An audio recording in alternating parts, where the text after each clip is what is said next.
The organizers of the program were online as at when due, but a lot of us joined the platform a bit late. We pray that Allah forgive us our shortcomings. Amen. Muhammad. So that much ado, we'll start the program. And to do the opening prayer for us is no other person than one of us, in person of Malam Abdul Karim Adenako. Over to you, sir. Okay, thank you for giving me this opportunity. I thank Almighty Allah, who has infinite mercy, make it possible for us to witness today. We thank him, we adore him. May he guide the tone of the presenter, the lecturer. All right. Make us benefit a lot from the lecture behind, more than expecting, here and the year after. ربنا آتنا في الدنيا حسنة وفي الآخرة حسنة وقنا عذاب النار. Amen. Amen. So we need to recognize some of the important personalities in the house before we move on. So inshallah, the first person that we're going to recognize is one of us, one of our leaders in the house. And it's not that person than Dr. Isa Mosaku. Assalamu alaikum warahmatullahi wabarakatuh. Oh, welcome. Thank you, sir. Wa alaikum salam wa rahmatullahi wa barakatuh. Also, to be recognized, he is one of the organizers of this program, the person of Alam Abdul Hakim Odeduto. Assalamu alaikum warahmatullahi wabarakatuh. Wa alaikum salam wa rahmatullahi wa barakatuh. Also to be recognized, is also one of the organizers of the program, in person of Malam Abib Audu. No, assalamu alaikum warahmatullahi wabarakatuh. I'm most welcome. Wa alaikum salam wa rahmatullahi wa barakatuh. I am aware that one of our speakers is with us. So let us recognize our father, Mr. Shita Sulaiman Olajide, FCA. Assalamu alaikum warahmatullahi wabarakatuh. Wa alaikum salam wa rahmatullahi wa barakatuh. So as other guests join us, we would recognize them. Also on the platform worthy of recognition is our father, Malam Mikhail Animashan.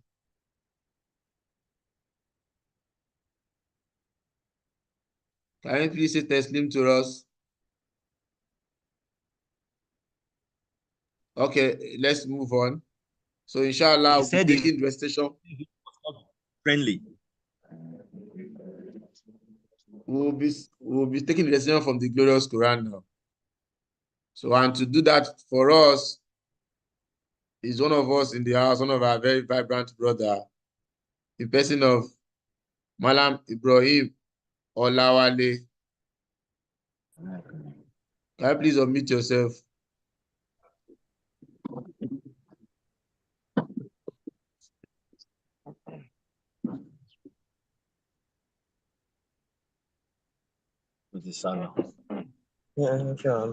I'm not sure he's on the call. Can we invite another person? He is. Okay. I can see Dave. أعوذ بالله من الشيطان الرجيم.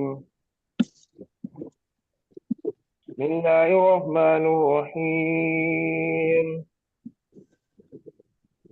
الحمد لله الذي خلق السماوات والأرض وجعل الظلمات والنور ثم الذين كفروا بربهم يعدلون. هو الذي خلق من طين ثم قضى أجلا وعجل مسمى عنده ثم أنتم تمترون. وهو الله في السماوات وفي الأرض يعلم سركم وجهركم ويعلم ما تكسبون. وما تأتيهم من آيات ربهم إلا كانوا عنها معرضين. فقد كذبوا بالحق لما جاءهم فسوف يأتيهم أنباء ما كانوا به يستهزئون. ألم يروا كم أهلكنا من قبلهم من قرن مكناهم في الأرض ما لهم نمكن لهم وأرسلنا السماء عليهم مدرارا وجعلنا الأنهار تجري من تحتهم فأكلهم بذنوبهم وأنشأنا من بعدهم قوما آخرين. لو نزلنا عليك كتابا في قرطاس فلما توه بأيديهم لقال الذين كفروا إن هذا إلا سحر مبين. Here to celebrate. وقالوا لولا أنزل عليهم ملك ولو أنزلنا ملكا لقضي الأمر ثم لا ينظرون. ولو جعلناه ملكا لجعلناه رجلا فللبسنا عليهم ما يلبسون. ولقد استهزئ برسل من قبلك فحق بالذين سخروا منهم ما كانوا به يستهزئون. صدق الله العظيم. لا لا إلا رسول we appreciate our brother for that beautiful recitation. We Allah from him and those of us that have listened. So also worthy of recognition on the platform is one of our. Can you please mute your mic, Sister Aisha? Noble servant, please mute your mic. So, also worthy of recognition is one of our fathers in the house, person of Malam Ismail and Yandere. Can you please say Teslim to us?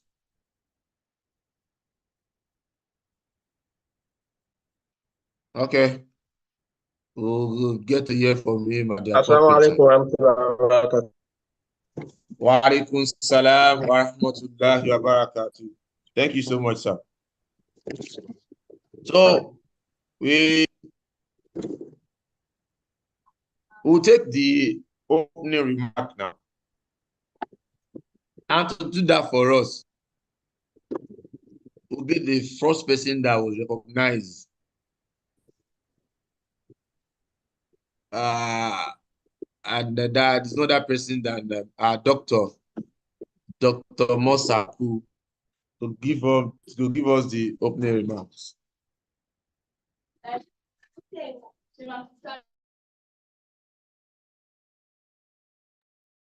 بسم الله الرحمن الرحيم.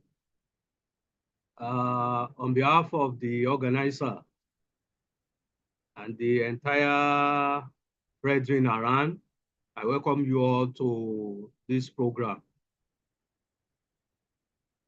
And then the uniqueness of the team also called for everybody's attention. There is no doubt that most of us, we are Abus and Humus.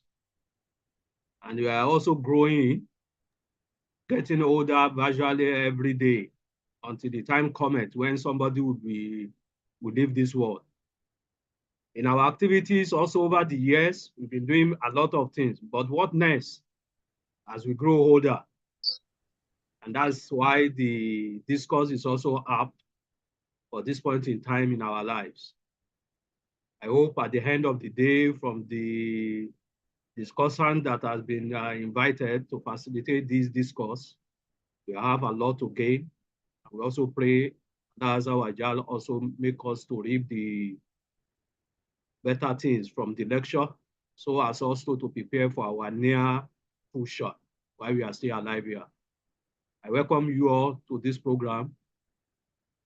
Wishing you all delightful deliberations, and at the end of the day, a lot to gain.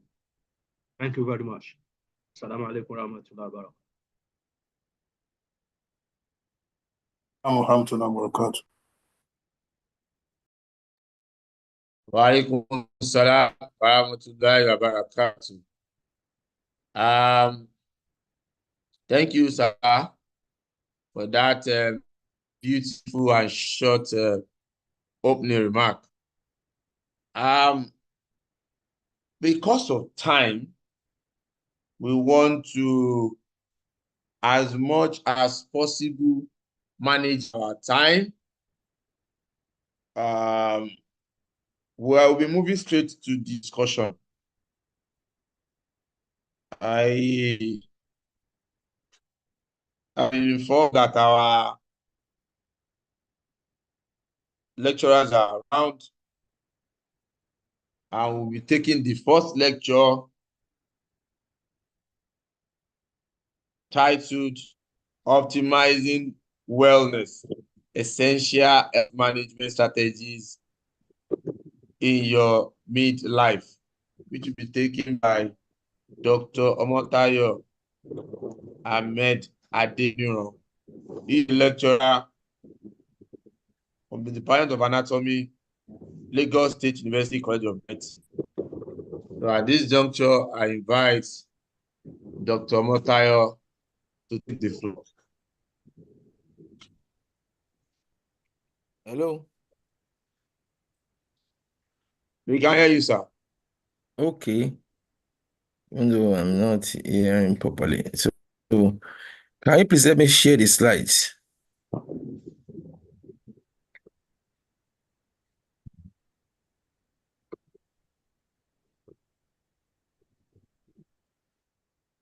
Can we see it now?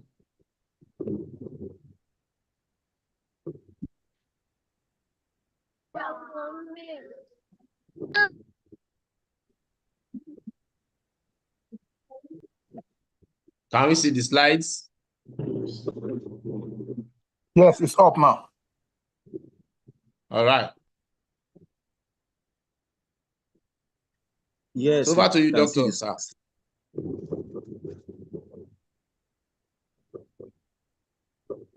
Over to you, sir. Okay. I hope you can hear me clearly. Very clear. Yes, we can. Sir, hello? We can hear you clearly, sir. Okay. I was Bismillahirrahmanirrahim. We give thanks to Allah for His mercies on all of us. We pray Allah accept all our deeds as act of ibadah and continue to keep us on the path of guidance till the end of time. Doctor, you are speaking for 30 minutes, sir. To apologize for joining a bit late. It was not intentional. I pray Allah forgive all of us. Briefly, 30 My minutes. topic, So note, sir. life after 40 years, or life after 40, navigating the health turbulence. And I'm sure you all agree with me that after 40 years, a lot goes on in the human body. Even though changes over the course of time varies from one period to another, we may not be able to go through everything because of the limitation of time. But however, I'm going to take them as a block, because over the course of years and changing civilization, the way our body responds to our environment has changed. In the olden days, most of our great-grandparents live in locations where they are exposed to natural habitat. They take fresh air, they eat fresh foods, they have enough time to rest. Even those that are farmers, they still have a lot of time to rest. They go early in the morning before sunrise. They come back just before the sun gets onto the horizon. They went back again after the setting of the sun till sunset. And so each of those gaps in between, they are using them to rest and do some other communal activities. But if you look at the lifestyle we live now, it's from back to back, morning till night, till midnight. You wake up by 4, you sleep by 11, 12. You wake up by 4, you know, that is unhealthy. But that's the kind of life we all live, including myself. So all these things affect our lives. So I want us to go back to the second slide. The second slide, please.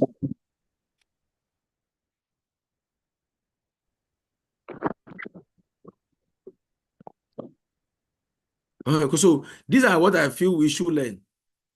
Understand the physiological changes of aging, gain awareness of chronic disease and the impact as we age and become adults as well as old adults.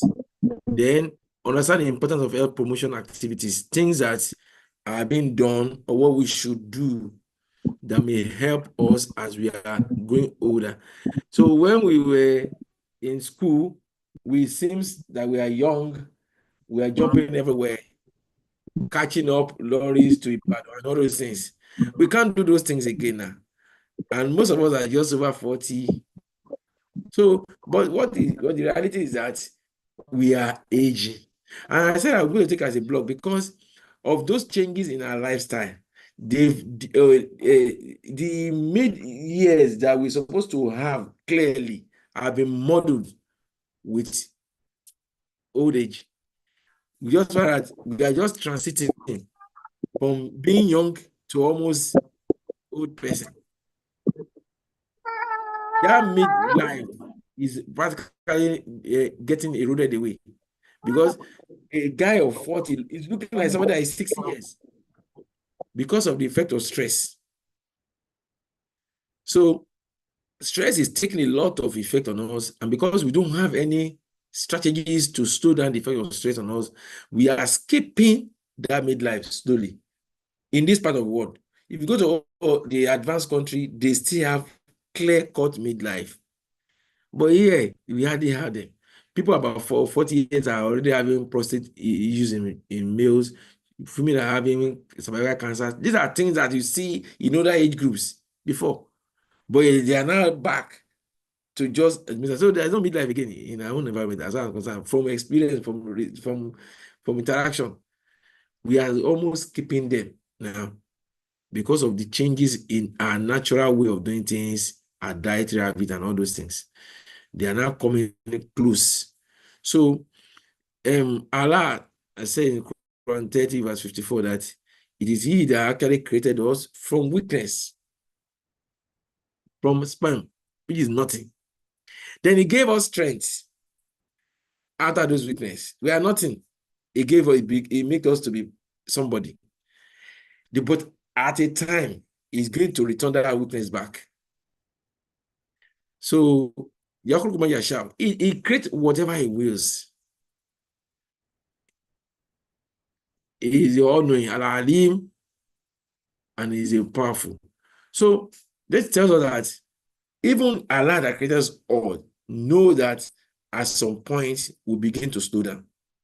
And for the normal saying that a fool is a fool forever, what the normal populace believe is that once you are over 40 years and you don't know what you are doing, then you are just a fool. You can't get it right again.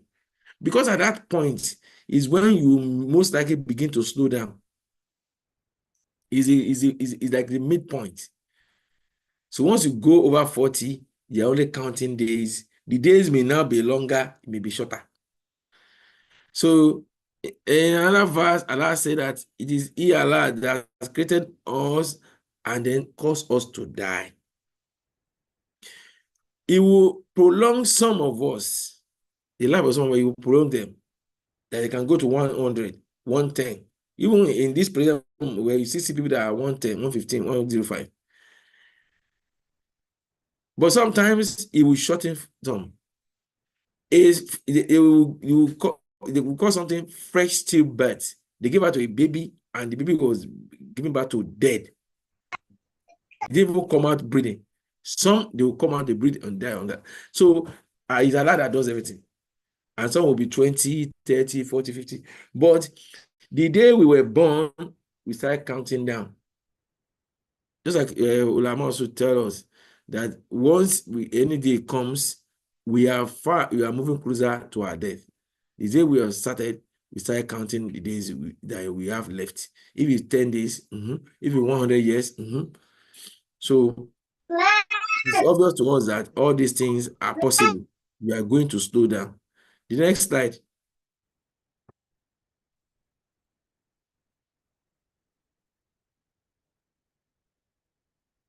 Next slide, please.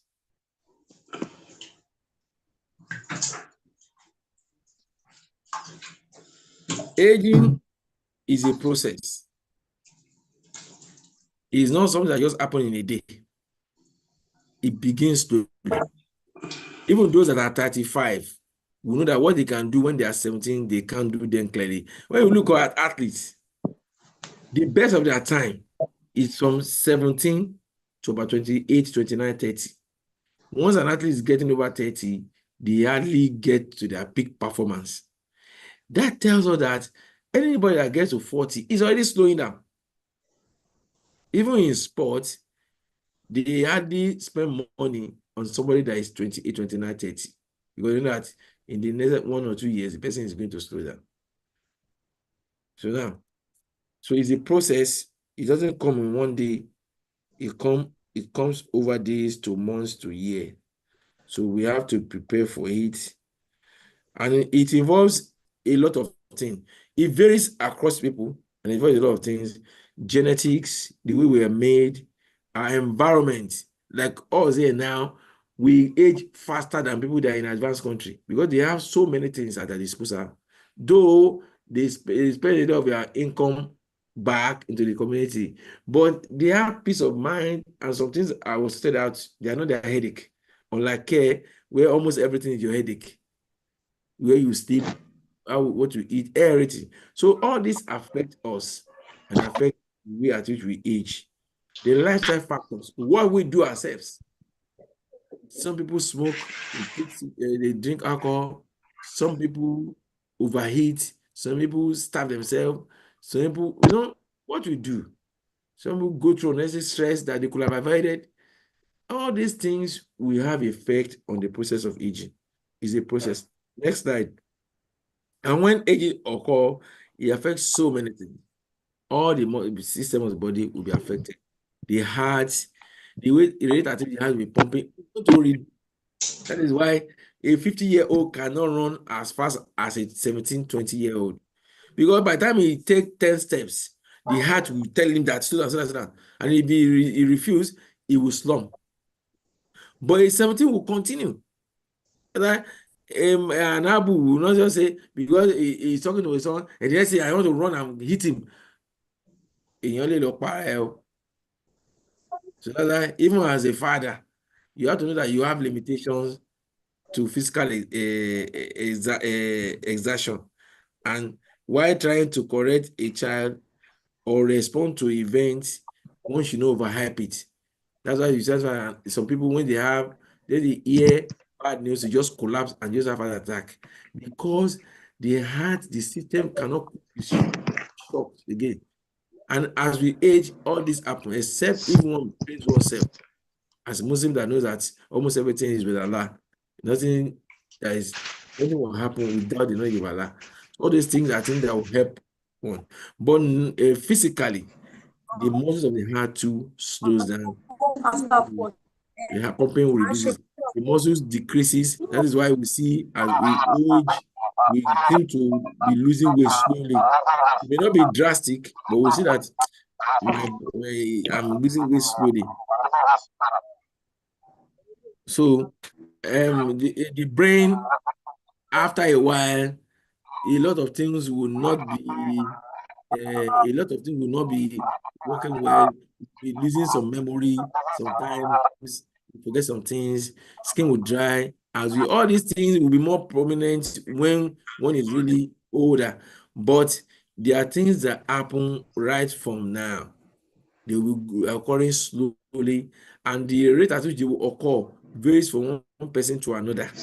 In terms of vision, when you look at us now, using majority of us are now using glasses, which they were not using 20 years ago. But then they were using glasses. Almost everybody now will have a reading glass. It is just on aging. From time to time, people use their eyes for so many things. But because we don't get good nutrition, we have too many stress, the eyes become fatigued and they can't do well again. We have to hit them with use of glasses. In terms also hearing, the bones also be losing their strength slowly over time. Then taste, sometimes taste changes too. You find that some people, some food they enjoy before, they find that they are not enjoying them again. It keeps slowing down. Next slide.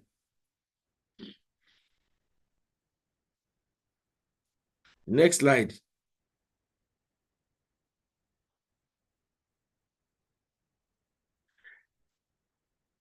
No, you skip one. No, you have gone ahead. What's normal? No, next slide. Yeah. What's normal? What's not normal? Aging versus disease process, and then external factors. Is it normal that aging is directly proportional, or we can relate it directly to disease process? What we need to know is that changes that occur as a result of aging may be part of disease process in some instances. Some of these are directly related to age. It's only when you get to a particular age, you find them more, like prostate disease, cervical cancer, and some other conditions like that. They are related to age. They are likely to happen with advancing than in younger people.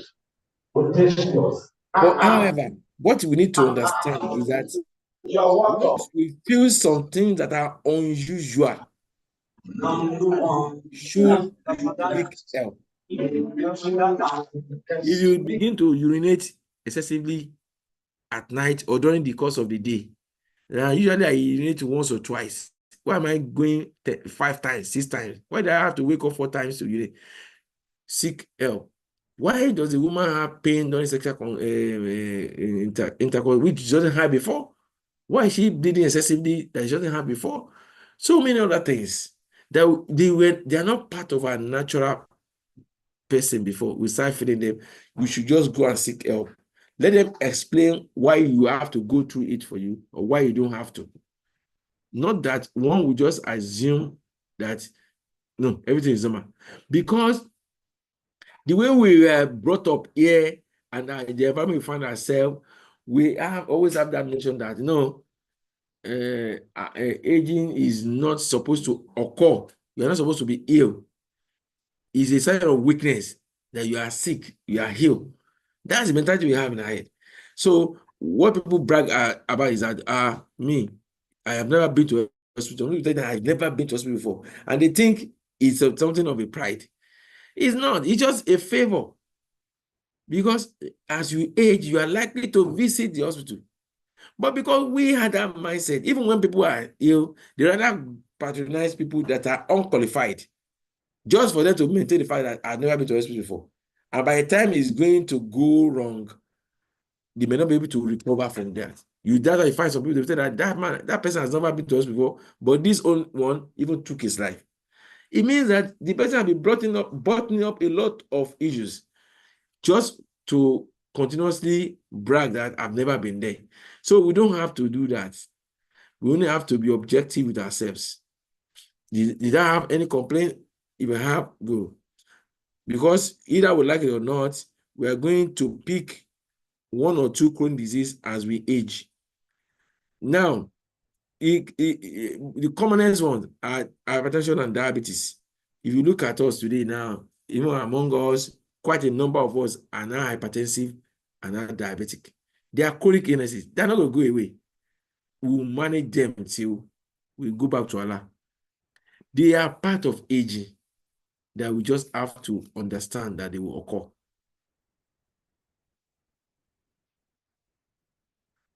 So now,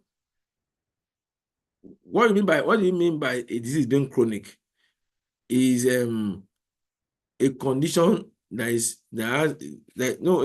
I'm still talking about that one. That is prolonged for a period of time. Anything, you are going, come back. You are going far, you are going forward. Come back. Come back, sir. Yeah, it's okay, sir. So now, a condition that goes on for more than 2 weeks has become chronic. Once it's more than 2 weeks, most of these things, they go on for years. And you are likely going to take care of them completely, but you just have to manage them. But I've seen, when I was a house officer, I've seen a man that was diabetic and hypertensive for over 50 years. The man was 90-something years when we saw him. He came to visit one of his grandson. And he told us that he has been diagnosed of being hypertensive and diabetic for more than 50 years, and he's still fit. So it means that we can live a normal life with those conditions if we are objective with ourselves and we accept reality and we take care of them. They can continuously stay with us because we can't fight them, we can't send them away. They are just part of our nature that Allah has created with us that we're going to manage. So denial should not be there. Next slide. Now, diabetes, heart diseases like hypertension, cardiomegaly, a part of the heart just getting bigger. There are so many heart conditions that can ensue in adulthood or in a disease process. The various heart diseases, there are many. And things like arthritis, even among us, younger ones, less than 30 years, I having issues on the joints. I see children, 10 or 12, they cannot move about again easily because of joint pains. The arthritis is a common thing. And all of us as elder ones at home, we know that what they complain more about is that the joint. Even us that too, having joint pains, high blood pressure. Cancers, I said, as one ages, the risks are getting larger or higher. The low vision, that's why most of us get glasses. Depression, these are various things, social issues give a lot of people depression. Work-related or social factors can get a man can be depressed, a woman can be depressed. It's not synonymous with a woman. Anybody can be depressed, depending on the factors and what the person is using to control it. Then loneliness. By the time we get older, that comes to play. Because most of your mates may have gone. As we are too now, we say that it's not all of us that we started that we are still together. We've lost some, and we keep it continue like that until it is our own turn to go. So it's part of. So why is it important that we need to be conscious of all these chronic? Because chronic diseases are very rampant now. They're everywhere. Even we that are doctors, we have to struggle to keep our health stable. Everybody is going through the same stress, and we're exposed to the same thing. As I'm speaking, I'm having a headache. So I will have to check my blood pressure, take medications to continue to go. If I have a headache, I'm supposed to sleep, but I have a duty to perform. I will still have to go on. It's just for all of us. It's just me. So, but we just have to improve our health. We have to take it as a responsibility. It's going to come and stay with us as we are aging. So we just have to manage them.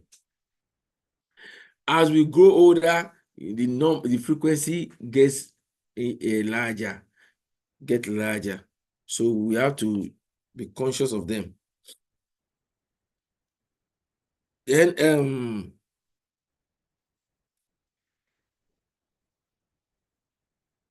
in Nigeria, the statistics are poor.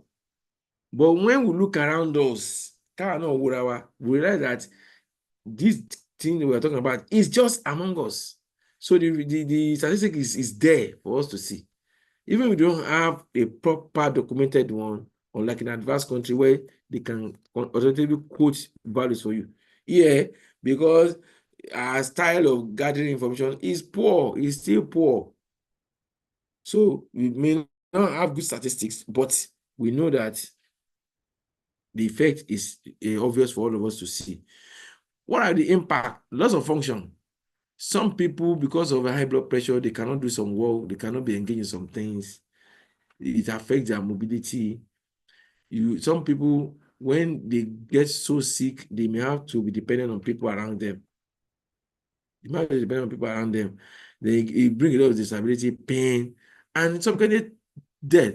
Because when the conditions are poorly managed, and the one do not prevent them from progressing, they call something disease progression. That is the ability of disease to continuously degenerate. Like I told us earlier, that a man of 90-something years told us that he has been diabetic and hypertensive for 50 years. It means that disease progression was slow. So at that 90 years of age that we were seeing him then, it was so low that it doesn't have effect on his general body. You still have time to come and check somebody in the hospital. But once we allow it to progress, it becomes a problem. And that is where we have to be very careful, all of us, because we are nonchalant. It's our tradition here. And it's also what we to imbibe, because we are here too. We don't value health. We value other things. Health should be the first before any other things. It's when you are alive that you sort of, even if you have a house, you can be in the house and you will not be useful. So we should value health more than other things and take care of that health very well. Next slide. So it can actually lead to death. That's just the ultimate if it's not properly taken care of. Next slide, please, sir.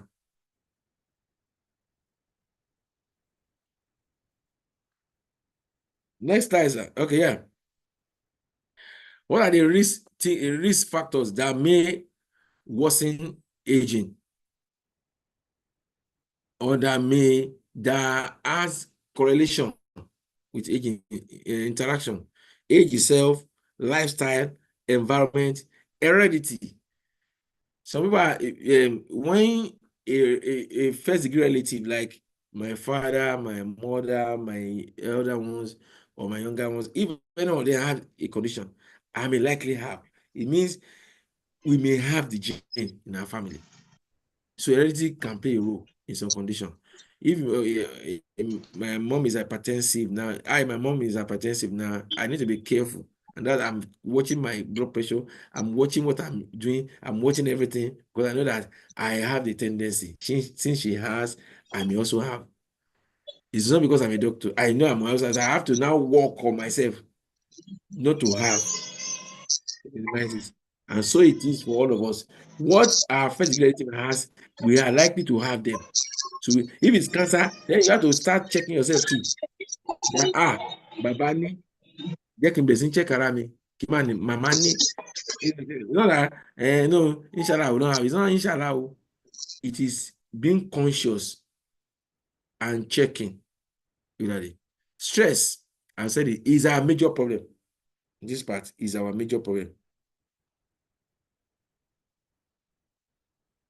So now, this slide is just showing the common chronic conditions, arthritis, hypertension, coronary heart disease, congenital heart failure, diabetes, cancer. There are quite a number of them. But there are things that once we go over 40 years, we are likely to have. Some have them now, some are their own are still building up, but we can slow them down, we can prevent them. Now, the goal of medicine is for prevention.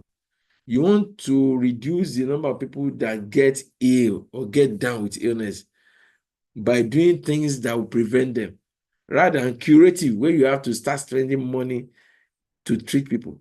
Because curative is not direct. It can be either way. So now, this is just a slide to just ask some questions. What does chronic condition mean to us? What are the causes, treatments? Who are those that are supposed to provide care for us? So we say anything that is more than 2 weeks is a chronic condition. And we mentioned a few of the causes. What we should know that we should seek proper treatment. Take proper medication if we need to, or change our lifestyle. Maybe it's because you are taking too many of carbohydrates, try and reduce them. If you say that you need to cut down your weight gain, cut down your weight gain. Some people are endowed. They are going to be big. They are going to be fat. But you can slow that progression so that even though you are going to be big, it is still moderate. It's not that, I'm helpless. That is suicidal. Because when one gets to being obese, it becomes a lot of problem. So we can do a lot. And we have, but that will be if we seek proper care from the ideal place we are supposed to seek them. So our normal attitude of just going to a dispensary or a medicine store and just going and buying things, I have this, I went to the pharmacy, almost 9 out of 10 patients that use clerk, you ask question from, they will tell you that they have gone to the medicine store to buy something. Because they don't feel like they're not getting better, they now come to the hospital. But what they don't understand is that that money is already a waste. They will still have money in the hospital. It's now better to just go to the hospital straight, pay once and get better way. And then it's not just writing medication. If you go to a properly qualified personnel, sometimes they will just tell you to change your ways of life. They may not write medication. Yesterday, some people came. I also told them to do some things. I didn't write anything for them. They don't need drug. They just need lifestyle changes. And I told them. So you go to medicine, they will just, because they want to sell, you have been there, they want to say, they will give you something. And you think you are getting better. But the primary thing you are supposed to do, you have not done them. So we need to change, because we need to work on our attitude and our beliefs. It's very important. It's one of the things that is giving us a lot of problem. Now, our attitudes and our beliefs are wrong about health. We should put more, even though that's what we see, even at the level of the government, they don't push too much money into healthcare. Even though they push there too, there are so many ways where there are leakages. But we as a nation, we as Muslims, we should know that we need to change our orientation about our health, especially when we start increasing health. Now, health promotion is an aspect of community medicine. And what they do is making lifestyle and behavioral changes in order to move the health of the individual forward, to improve the health of the individual. So it's a way of trying to educate the person about the lifestyle and behavioral activity that the person is involved in, that, okay, change this, it will improve this for you. So, and what they do is that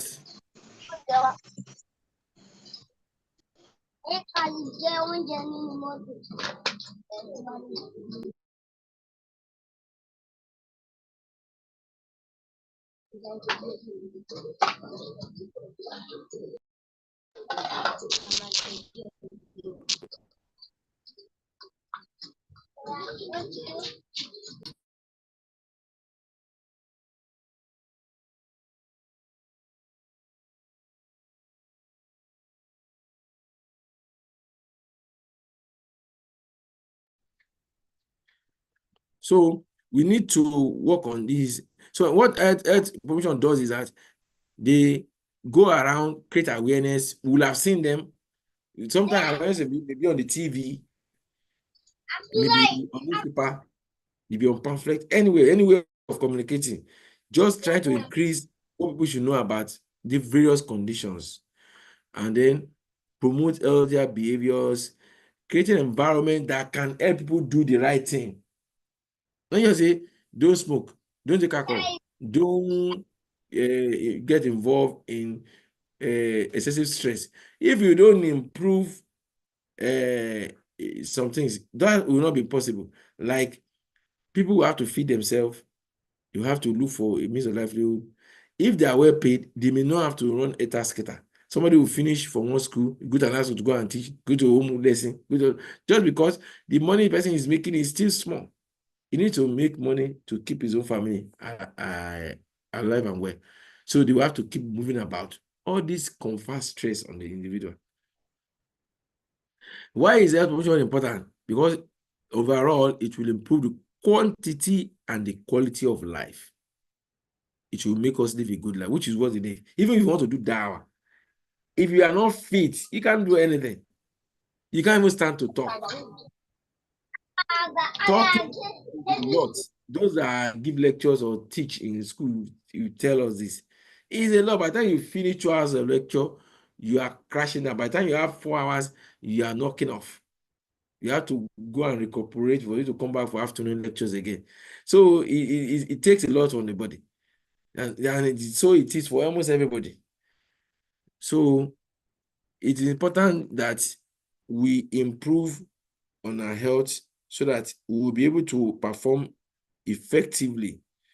Then, when you involve in health promotion, it reduces the risk of getting down with some of these chronic illnesses, because you have known that I need to start checking my blood cholesterol level, the fats in my or lipids in my blood. If I start checking it 10 years ago, I will be having an idea if it's getting higher. I will be collecting it. So I may not come down with that cause, because it's one of the major causes of hypertension. If I know that stress may lead to hypertension, I may begin to cut down, look for ways of it. One of the things I tell patients is that okay, if you pray Zuhr, just take a nap about 15 to 20 minutes in the mosque where you pray Zuhr. It is going to reduce the stress you've been going through from morning to that time. By the time you go back to your work, you are refreshed again. So when you improve, when you understand health promotion, what you need to do, and you are doing them, you are going to reduce the risk of coming down with those chronic illnesses. You reduce damage that those illnesses are going to do on your own body. So because they are not there, the body will be working effectively. Then another thing we need to understand about it is that it's never too late to get it right. You can even now, as we're talking, you can have a change of mind and say, yes, I need to start healthy habits. I need to start doing things well. What can we do to promote health? For the general population, we have to advise them to stop smoking, those that smoke. But though most Muslims don't do that, but there are still some Muslims that smoke. So the essence of all this talk is for us to have information and distribute to them. So we have to talk to them to stop smoking. Smoking and alcohol are the root of most chronic conditions and cancers. But those that promote it will give them another look to it. Even some teachers of medicine that knows all these things still engage in them because they are social activities. Their social life is all part of medicine. So even they know that they can lead to problem, some of them tell that it's something that will lead to your death. So you are going to die, you're going to die. But as Muslims, we don't take that kind of route. Once we know something is bad and is stated in the Quran, then we have to move away from them. We don't take risk with our health. Yeah, you get a healthy diet, see doctor regularly, immunize for some conditions that may help, and then get screened for chronic illness. Next slide. Next slide.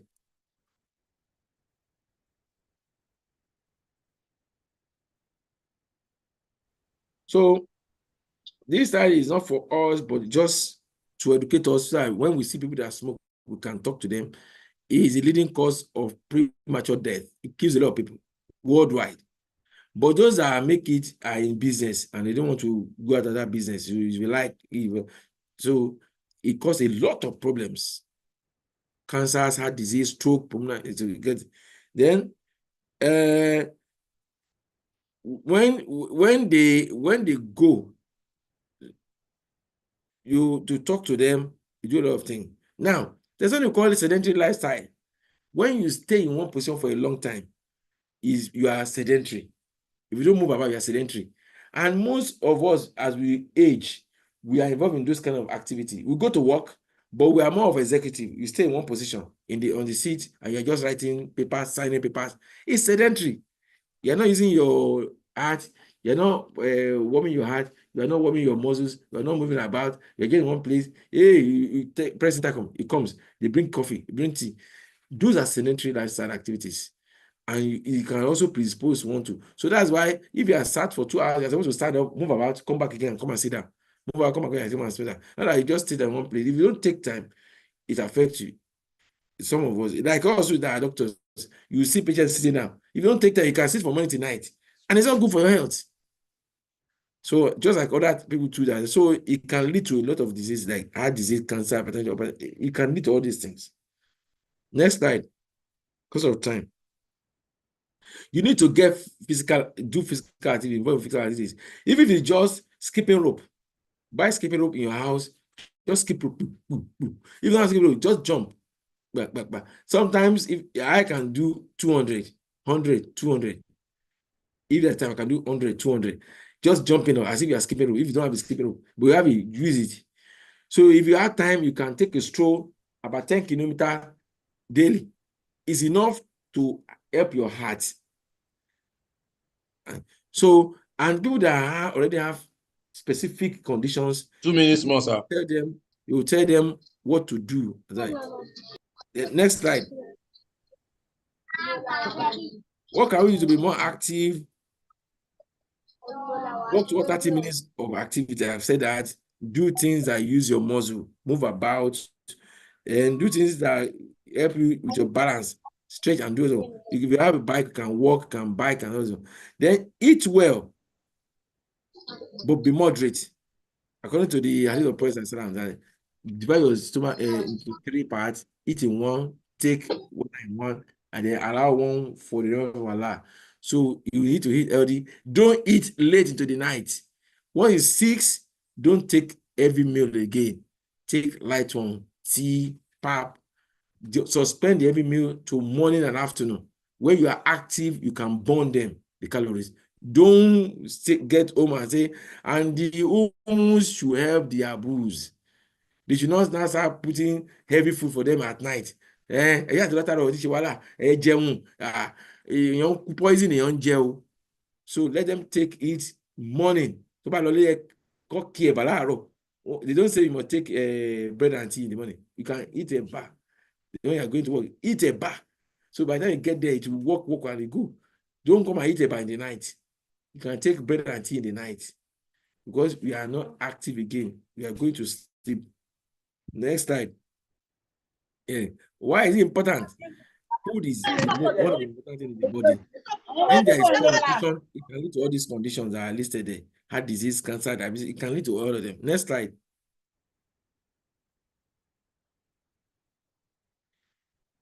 So eat fruit and vegetables as we age. Let's leave meat, let's leave it out. Let's give it to the children. Let's take the intestine, the liver, the gizzard, you can take chicken, peel the skin of chicken, can take them, they call them lean meat. They are better than red meat. Take a lot of low cholesterol milk, take calcium, proteins, eat beans, fish, they give you a lot of proteins. Then don't take too much of fatty foods. Then minimize sugar, take brown sugar or honey.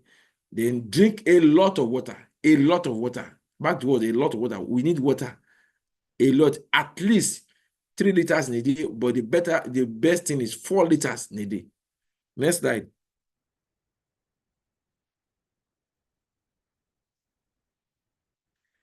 So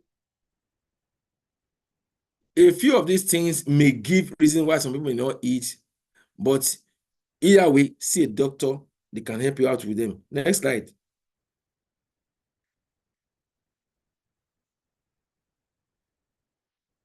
And next slide, I've spoken about this one.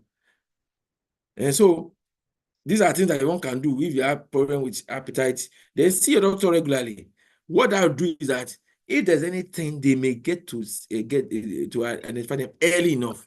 And early detection means good recovery or good prognosis. Even if it's cancer, if it's there early, the person may survive it.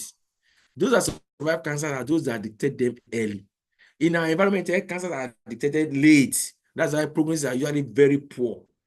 But if you go repeatedly for regular check, once, at least twice in a year or once in a year, do regular body check. Let them check your liver, your spleen, your kidney, and everything. So it will help you. Go to see the dentist, let them check your teeth.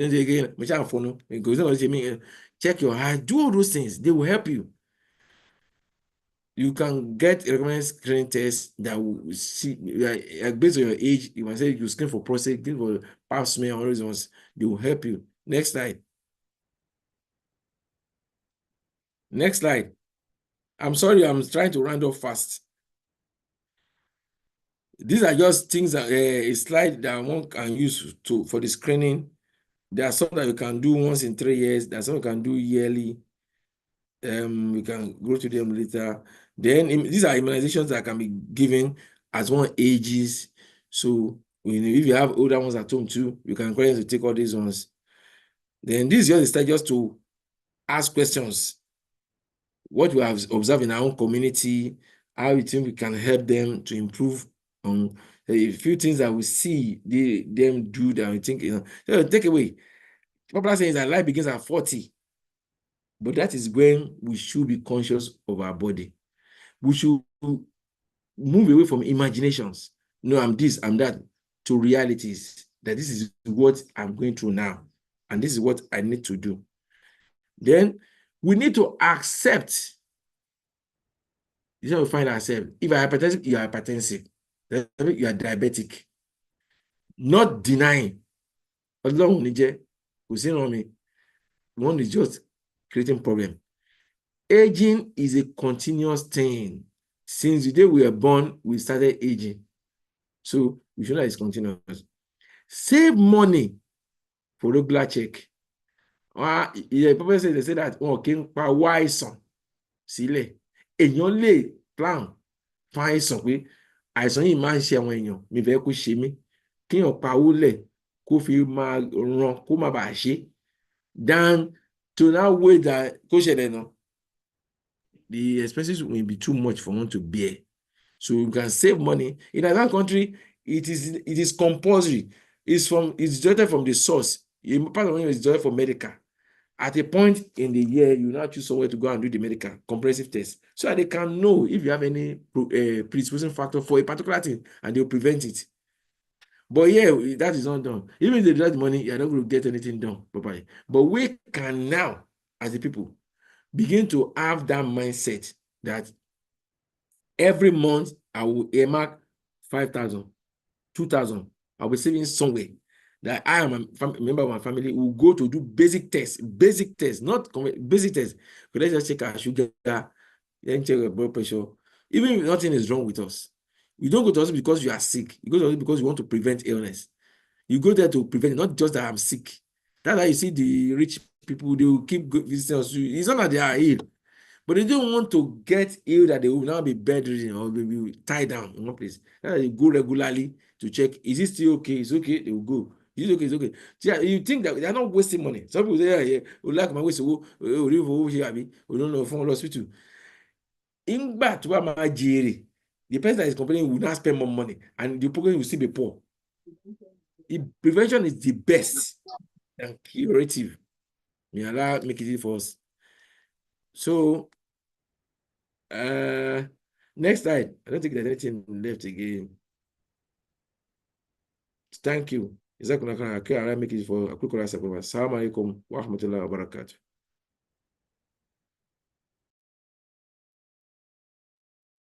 Thank you. Thank you. So we want to sincerely appreciate our father for the presentation. So at this juncture, we want to move to the next presentation because of time, and we want to maximize the benefit of today. We say Jazakumullah khairan to Dr. Omotayo. We really would like to have you around. You know, there might be one question or the other, but we want to take the next presentation. And to do that for us is no other person than one of our fathers in the house, Mr. Shita, who is a financial expert. And he will be taking us through the topic, smart financial planning and wealth management at 40. So at this juncture, I want to invite Tasha Sulaiman Olajide, FCA, former chairman, ICANN Ikorodu districts, to please take the floor. Now, welcome, sir. Assalamu alaikum warahmatullahi wabarakatuh. Wa alaikum salam wa rahmatullahi wa barakatuh. We thank Allah subhanahu wa ta'ala for this opportunity. May His blessing continue to be on every one of us. Without taking much of our time, just like it has been mentioned by the moderator, the topic is smart financial planning and wealth management at 40. Just to pick on the background first, I have 3 stages of this talk. But the first one is some basic background that we need to understand as regards the discussion. One, we are Muslims. We believe in 30 Allah. minutes to note, sir. 30 minutes to note, sir. Noted. Noted. Thank you, sir. We believe Allah enriches whoever is.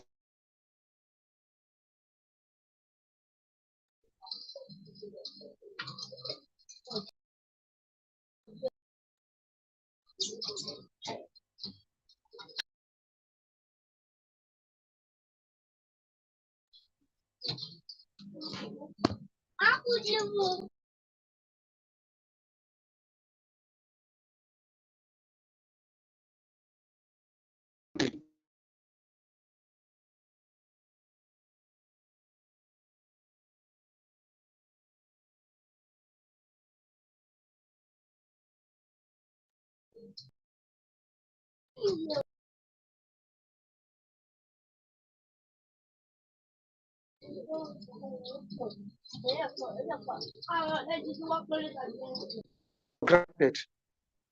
And in the process, we became poor or at the mercy of the world, begging to live. Of course, we don't need to be rich extraordinarily, but we can be comfortable. And I can cite myself as an example that I'm not rich, but I'm not a beggar. So this principle, number one, is that we should all know that nobody is going to give us money. Don't depend on somebody who's going to give me Shuba is there. Don't worry, my brother will do it. Don't expect anybody to give you money. Believe in yourself and make of. They can give you, but if you put your mind here, then there will be a problem. Then we should know in life that life is full of up and down. Just like the higher, my father used to say this statement, he said, Toba le omaro, Tobaro omale, in amali yusra, fa in amali yusra. That is life. So there's nothing, there's no magic about it. Then in life, we take risks. There are risks, but these risks can be divided into two. There are some risks that can be controlled, but we have other risks that is beyond our control. So anytime we want to take risks, we should try as much as possible to take calculated risks. Let me give you an instance. You want to get to Lagos, and there is BRT lane, and there is traffic. You know definitely that if you pass BRT lane, once you are peak, you are gone for it. But you can control that by not passing BRT lane. But the uncontrollable risk is that we can die anytime. That one lies with Allah subhanahu wa ta'ala. But the little time we want to spend on earth, we can leave it with sound health. Or we leave the number of years Allah has predetermined that we are going to live, and we leave it in hardship, bad health, and some other things. So we should know what is within our control and what we don't have control over. The next number is know what is necessary and what is luxury. In our life, you should know what is necessary for us to do and what is luxury. Then the next one is don't compete with anybody. Let me say this adage. Tí ọ̀rẹ́ mi bá so, èmi náà so, ó possible kéèyàn yàgbẹ́ sára. If my friend is doing something and I want to do the same thing, it's possible it may go wrong for us. Then part of it is that we should avoid debt overburden. Borrow when it is necessary, and you borrow money for what you actually need, not what you want. Then let's be time conscious. Another one is we should be honest. Part of it is we should work as a team with our spouse. Then follow rules and regulations. That is the law. Whatever you want to do, make sure you follow the rules and regulations. Because if you go against the law, there will be penalty.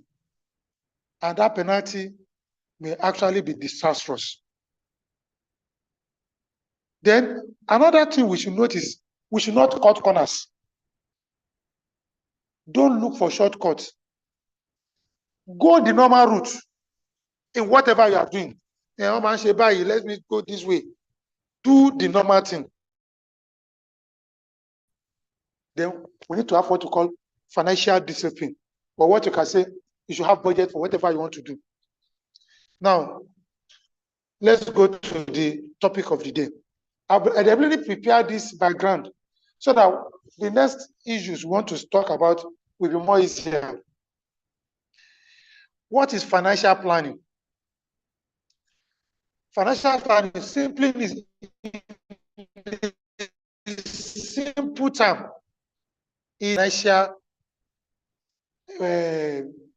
financial activities that will make you be self-sufficient to live your life.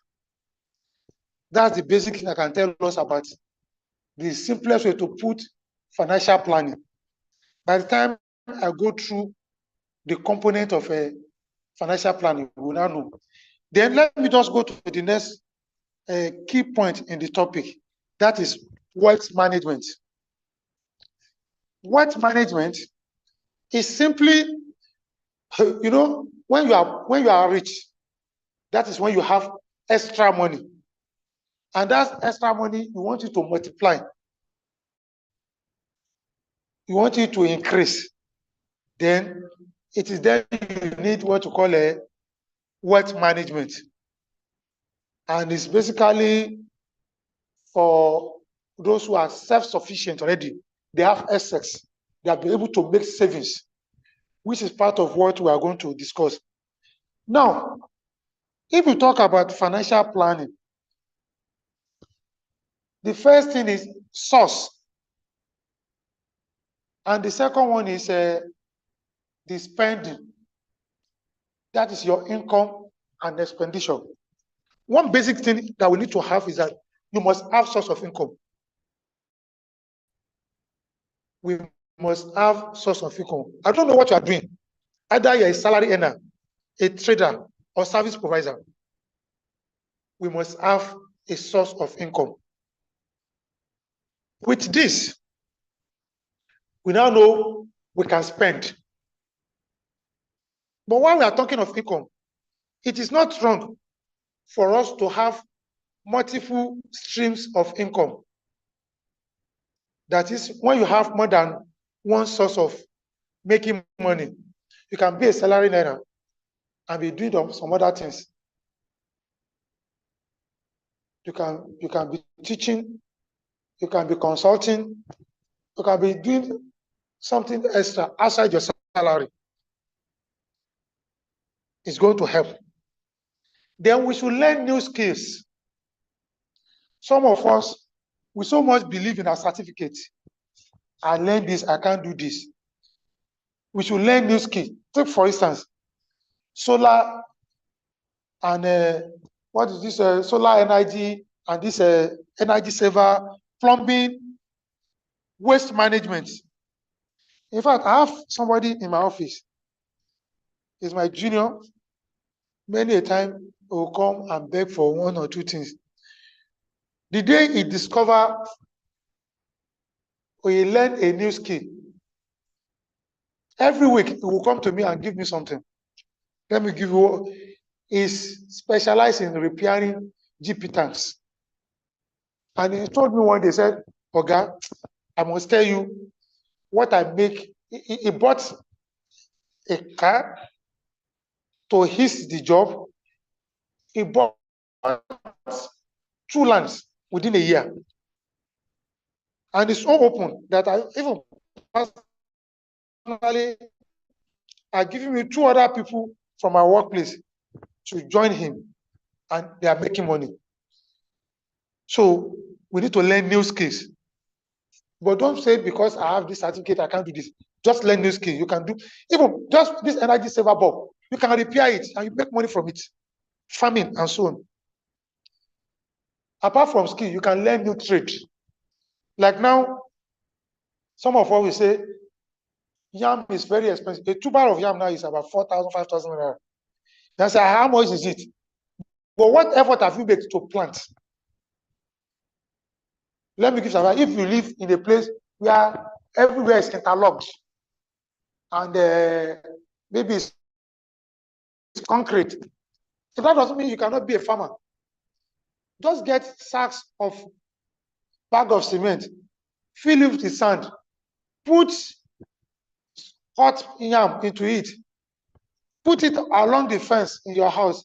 You don't need to dig anywhere. If you have 50, from maybe your plot of land is 60 by 120. On the long one, 60 by that's 120 can take about 100 bags of cement. filled with sand, and you put yam in it, which we are going to harvest 100 yams.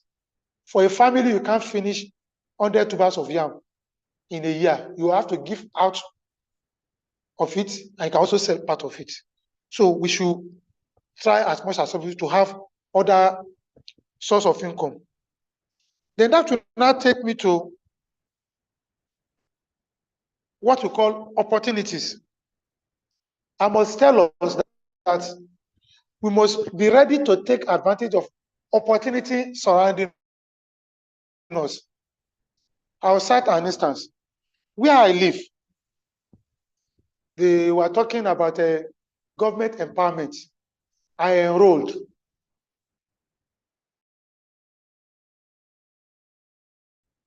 We attend meetings, protocols, World Bank project, and they fund the business, and the business is still moving. Fish farming. They dug borehole, they gave us tank, they give us VAT, the tarpaulin where you can rear your fish. They brought fingerlings. They gave fish for the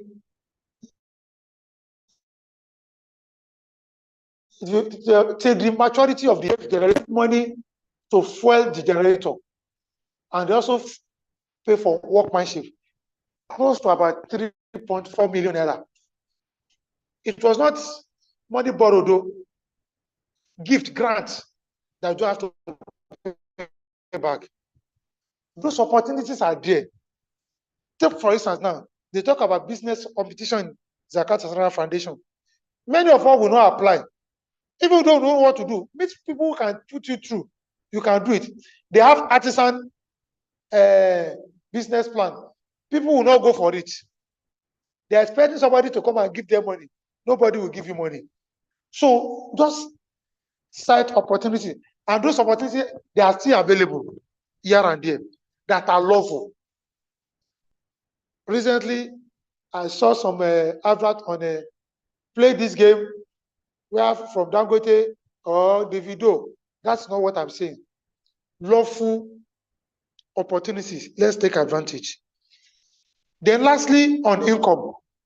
Whatever income we make, then we must have savings. Whatever our income is, we must have savings. Please take note of these two things I'm going to say now.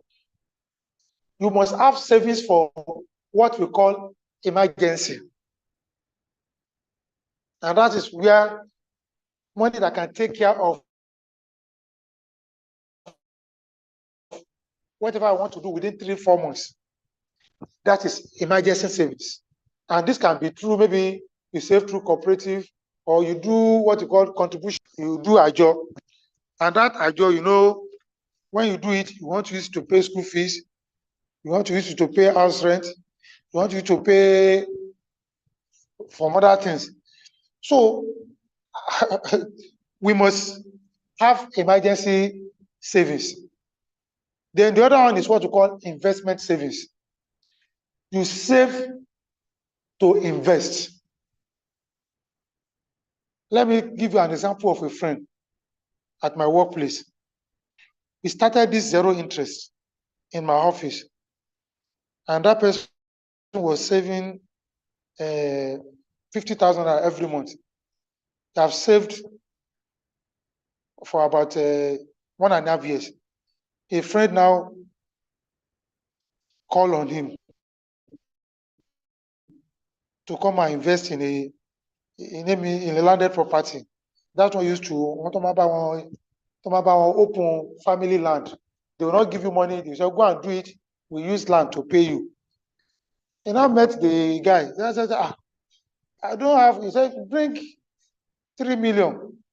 I will give you 5 acres. That is, I don't have 3 million. I have, if I can get 1.5, because he said, no problem. Bring it now. You get 2.5 acres. And your 2.5 acres is ready. You only need to pay for an economy tree and whatever. And as at that time, a plot of land is already 500,000, 700,000. Even if the dispose just true, it's going to recover its money. So, but if you don't have money on ground for such an investment, it will become problem. Or you can do savings. Just say, like I joined one now, they said, we are going to save for the next, you contribute money for the next 3-4 years. I think they do one of them in your area there. Maybe I can't remember the name they call it. You will save for a number of years, then you stop, all that money will be invested and become a shareholder or stakeholder in that. If you want to leave, they accumulate your investment and pay you off. So we must have investment savings. So that is about income. Now, we want to look at what we spend our money on. Normally, once you make money, you will spend money. Particularly when we are married at 40. On average, if you say somebody is 40 years old, with our own setting, that person will have nothing less than maybe 3 or 4 children, all things being equal. Because I'm sure when I was 40, I already have 6 children. When I was 40, I already have 6 children. So, which means we have what to spend money on.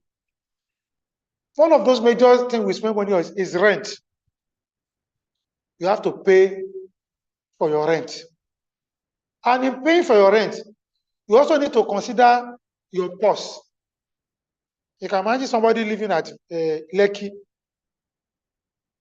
and you know your income. In fact, let me just cite somebody for you. Yesterday, I was talking with somebody. The person lived in Lekki, one of the estates. He now told me he wanted to sell. He actually bought the place, and I said he wanted to dispose the property. I said, why? He said the utility bill in the estate is 1 million naira per annum. They can't afford to pay that. They want to dispose the house. So when you want to get a house, look for a while. I was at a Parkview. We met one of our sponsors there.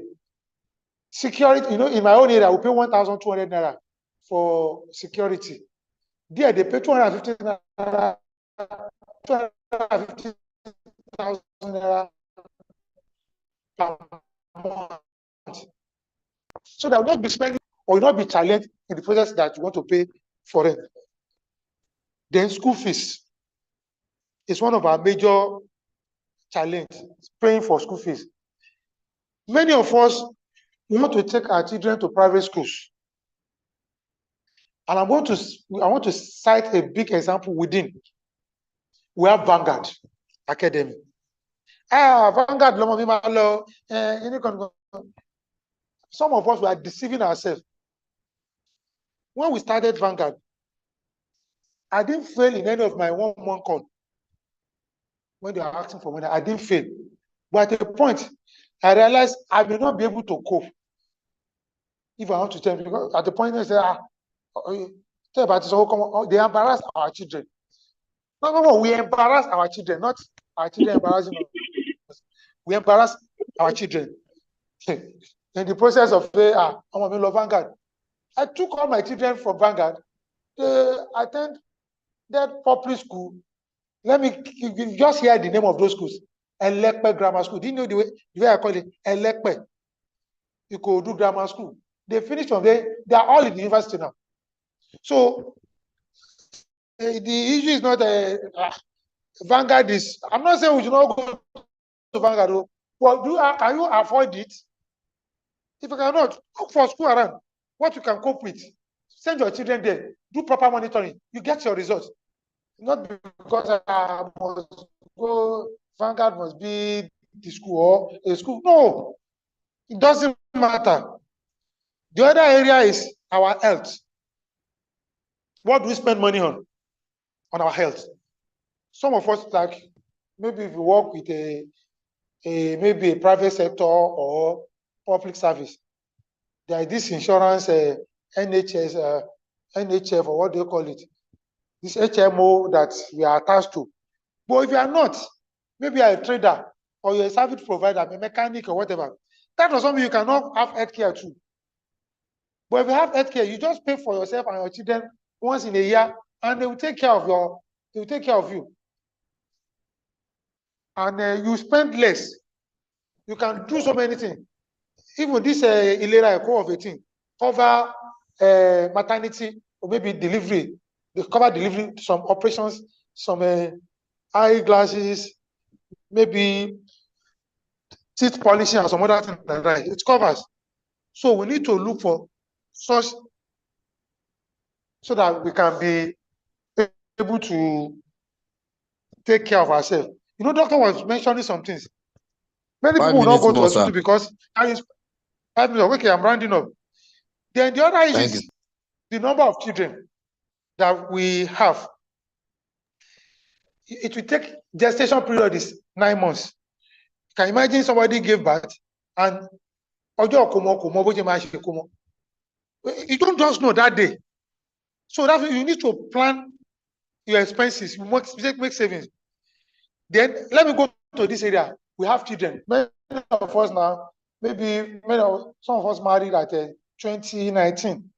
And maybe definitely by now, if you have a child around that time, you'll be getting ready to get married.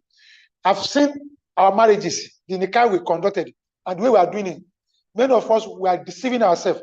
You go and rent a hall of 1.2 million, 2 million. That's it, because you can do it in the parlor. What is the big deal about it? I've seen among us people that they did marry for almost 12 million naira. They have not finished paying till now. They are within us. So do whatever I want to do about my marriage, do it in your parlor.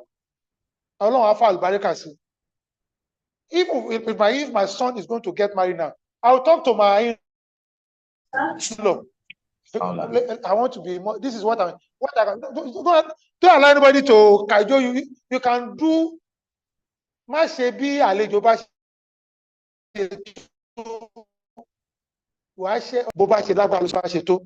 If I want to host someone in my house, I don't need to go and rent house because I want to let him see the way I am. There's no big deal about it. And many of us maybe in the process of we spend on what we need, not what we want. Some of us will buy phones, buying phone for 500,000. What is the return on that 500,000? Even our children, you buy phone that worth 300,000 for our children. You know, and the phone will get lost in a short time. The screen will break, and some other thing like that. So do what is needed. It's not a big deal. So we should know that then our feeding. Many of us, because some people are using car. I want to use car. I even want to use car. You also need to determine which car am I going to use. We like Venza. Let me just tell you this much. When I wanted to buy my car, somebody said, buy Camry, buy this. I said, okay, I'll prefer to buy a wagon, something like Sienna. So I bought 806 Peugeot. That vehicle can serve me and the entire family. I have 6 children, my wife, my children, and my relation that lives with me. We are about 9 or 10. In that Sienna, my 806, it will take all of us. Fully AC, the AC is working. It can perform other functions. I can remove all the seats, put load, multi-purpose. So whatever I want to do something that can fit what your means can take care. Then when you are spending, always make sure you take care of yourself. Many times I say, take care of your children. But at the same time, you must also take care of yourself. Plan for yourself. If you think they are going to bring something back, let me just cite this small example. A child that was trained, when he was doing the service, the father will be giving transport money. He was saving all the money. When instead of his daddy, you've tried for me, he collected the money and went to buy one iPhone like that for 520,000. The father said, you are holding half a plot with you, and you can get lost at the point. Well, if you have bought a land with this phone you bought, maybe the value of that land will have appreciated. So, in summary, what is important to every one of us is that You must have regular income, make extra income, and in the process of doing that, make savings as mentioned. Then whatever expenses you want to incur, you don't just spend money and don't look at people. Spend according to your means. Don't spend above your means. If you are living in people in your area now, Ashomolu, you may not want to live a room, maybe room and palace is now 1 million a day. Come to Kodu, you can still get for 300. And the extra money on top, you can use it to buy land, half a plot, 1/4 of the land. You build your house and be living there.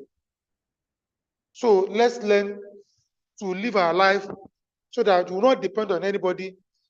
And lastly, to round up, is the issue of financial wealth management. Wealth will not come until when you make savings. Your salary may be so small, but out of that salary, there must be saving. At least you must save at least 1/3 of your income. To round up, in just a minute, average civil servants is going to collect the new minimum wage. Without the new minimum wage, we are living. We did not die. Of course, there could be debt. Don't expand your expenses unnecessarily. Make savings now. And you can now plan what you want to do with those savings in a short time so that we'll be able to survive the test of that. As far as I'm concerned, I'm not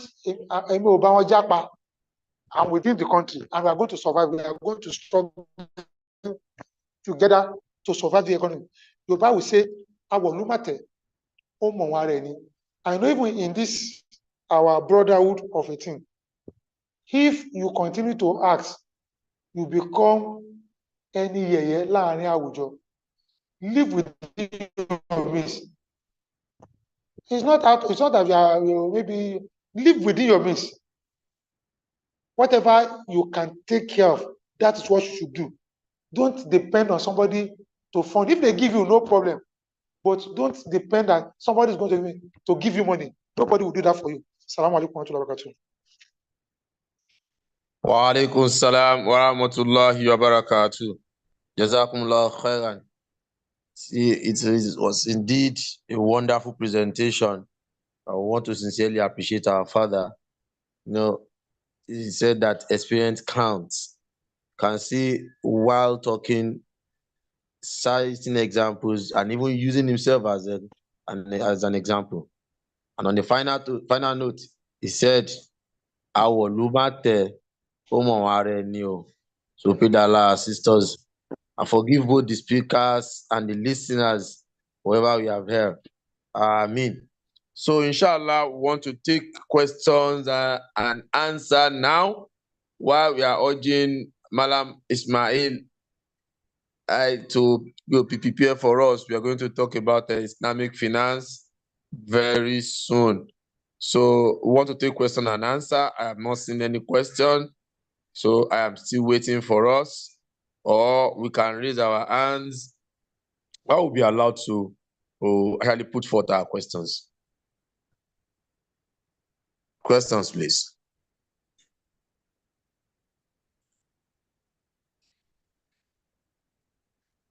Okay, Alagi Ahmed is raising his hand. I think you can attend to them.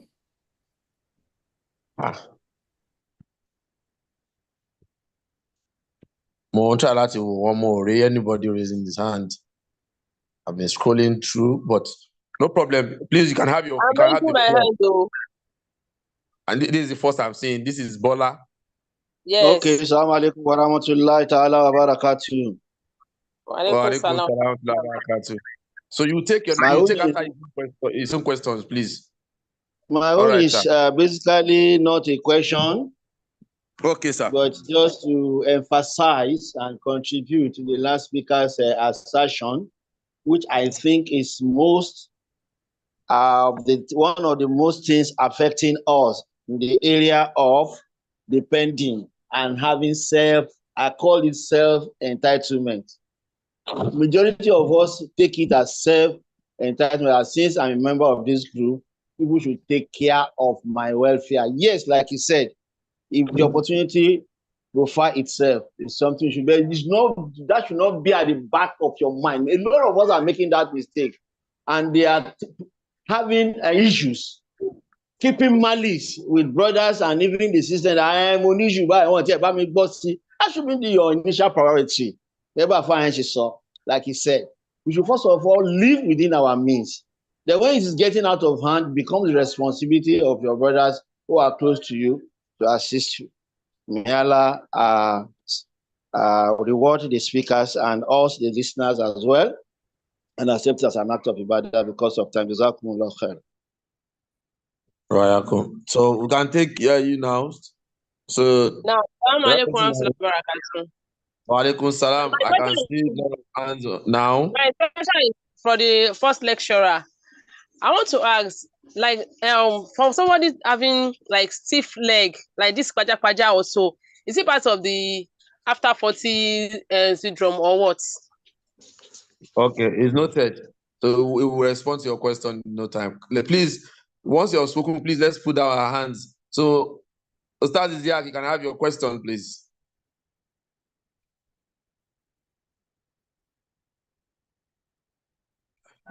Well, the question is, the lecturer said that we should be saving at least 1/3 of our salary. I just want to see, I want him to be practical in it. So how possible can we save 1/3 of our salary, putting in mind that even the salary is not enough to cater for our basic expenses. When we say basic expenses in terms of Islamic economy, the needs, your own personal need, the need of your wife, the need of your children, your debts, and savings. So how can we save 1/3 of our salary for that? Thank you. It's taking the stars. Okay, Madam Ahmad Akorede, let's have you now. Your question, please.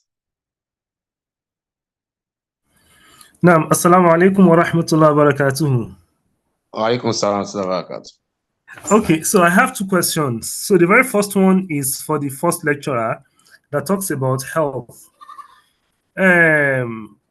For someone, personally, I use computer. I stay on the screen for quite a lot of time, but I've personally not started using glasses, even though, because personally I don't think I could see a need for me to use it. Even though my wife continued to say I should use glasses, my sister continued to say I should use glasses. But what I observe is immediately you start using glasses, the things you can easily see normally without glasses becomes difficult for you to see when you are used to using glasses.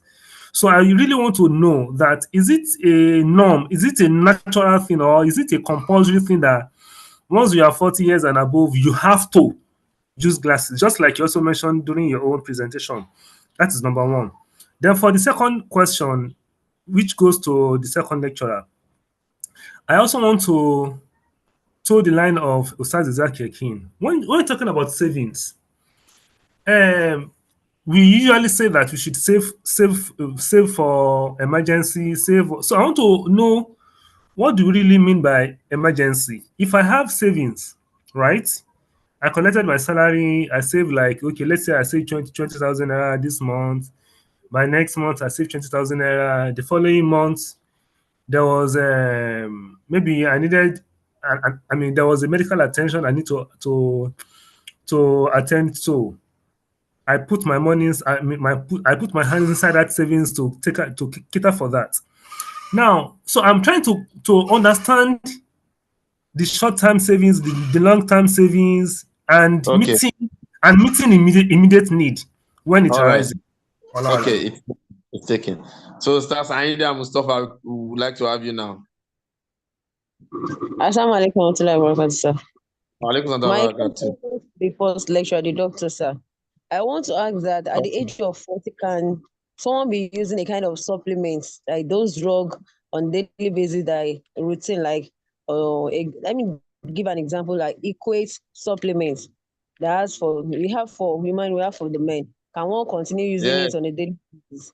like well woman and well man. Yes. Okay. Jazakumullah khairan. So you can put down your hands now. Allow you.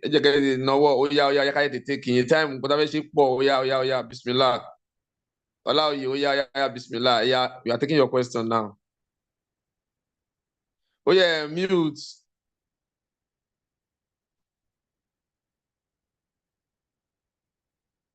Oh, yeah, on mute.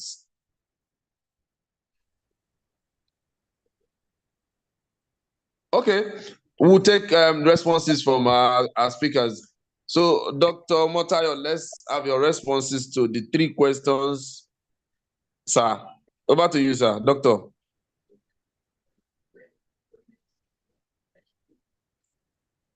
Doctor, we're expecting your response, sir.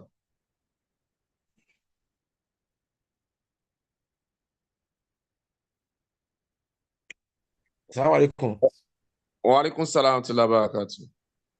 Yeah, I think I have 2 questions. 3, sir. Okay.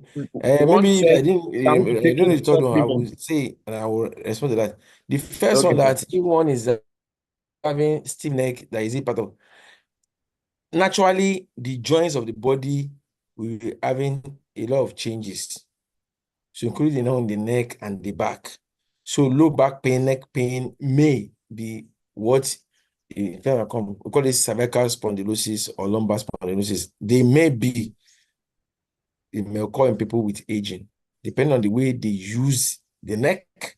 Like, I'm sitting down, most of what I do is looking into something on the table.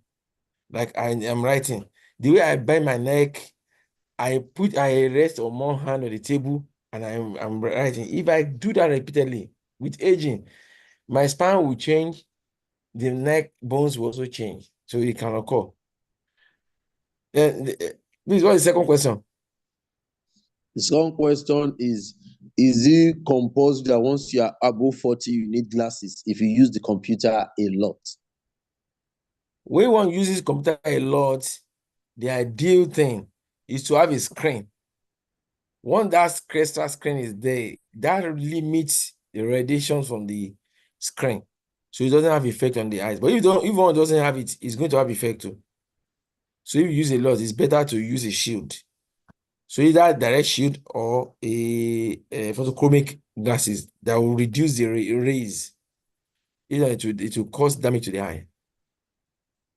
So the next one third is one. yes, sir. Is that is it fine to be using supplements for men and women above the age of 40, like a well man and well woman? Normally, if we eat well, we don't need supplements. So because we don't eat well, that's why people buy them. But because another thing about all these things is that you need sustainability. You don't get anything for food, but if you eat well, you may not need them. But however, if there are specific ones that are targeted, that because we realize that you've been complaining of this bone, you have done X-ray, we saw it on the X-ray that these bones are not strong very much. You can take foods that will increase calcium, and they can take supplement that has calcium. But everybody will just keep taking them. It's not compulsory. But if there is specific reason why one needs to take, one can take. But if one is comfortable and is buoyant, you can take it. It's another advantage. But that is compulsory that you must take it. If you work on a diet, you may not. Any sustainability, sustain it. Yes, sustainability is very key. Someone will not buy it this month. Will buy it again because you cannot go. Especially when people are still finding it difficult to eat, and they should be buying supplement again. So let people eat well. And eating well, we should not get it twisted. It's not until when you eat a bowl. It's just to eat food containing classes of food in appropriate proportion. So it may eat a wrap, 2 wraps of a bar with solid vegetable, and you'll be okay. You may not be completely filled, but that will do a lot of work in the body. Rather, yeah, egbo mebesi, yeah, teba to ga, kamosi, kadagbo as that's not the way to eat. All right, sir. Jazakumullah khairan. So the other question, sir, not for you now. Thank you very much, sir. It's for the second speaker, Mr. Shita. Now, Bismillahirrahmanirrahim. I think basically all the questions is just one. Yeah, And all of them center on with this economic situation in the country. How do we save from our meager income? And some people said, with huge expenses, how do we save? You see, that's what we call financial discipline, that all of us need to inculcate. And that's what we call financial literacy. You need to be, some people have money, but they are not literate about it. Many of us that we say we don't have money. Let me give you an instance. Some people are earning 30,000 every month, and they are living within their means. While some people, they earn more, they keep borrowing. Let me give you an instance. I have a friend within us. He works with oil company, onshore, offshore. One day, just said, I should borrow him. I said, borrow you money. You that is very rich. I can't get money to borrow you. I'm a civil servant. There's no way I'll borrow you money. And I said, how did you get yourself to this? I know you collect as much as this. And I said, go for my private university. But on my wallet, they enter with maybe 300,000. Say, I can pay. From 1.8 million, I can pay 300,000. The following year, after the year or first year, they increase the money to 1.4. Eventually, you could not ask the child to withdraw from it because 100 level, it was already in 200. So he wanted to continue to put himself under a tight corner. And that was an example of Vanguard I mentioned. Either we like to know, Vanguard is not for poor. But many of us will put our head here. I'm a civil servant at my place of work. I'm an assistant director. I can't afford to put my children at Vanguard. But many of us that are listening to me, we may not be earning as much as I earn. But you say, Vanguard, because you just. So the first thing is, look at your expenses. You need to cut it. In my house now, I don't have DVD. Or what do you call it? DSTV. You even go and subscribe for unnecessary. Some of this phone you use is Chinese idol. You spend money on what is not. That's why I say identify what is necessary from luxury of your age, of your status. To some people, it may not be luxury. But if you look at yourself, you know what I'm doing, is it luxury or necessity? And sincerely, if you live at Shomolu, where you pay 1 million at 1.2 for your house, you can relocate to a place and make the savings you make from that can be used to do something. Let me give you an example. Maybe where you live in Shomolu now, maybe you are paying 1.5 per annum. Do you know you can come to Ikodu and get the same apartment for 500,000? And that 1 million extra, you can use it to buy your own land. And you can start like that. But many of us just you just stay at your comfort zone and something like that. So the first thing is you need to cut your costs. Review your expenses, the way you are doing it. From there, you can be able to, you know that if you do it that way, you can make savings.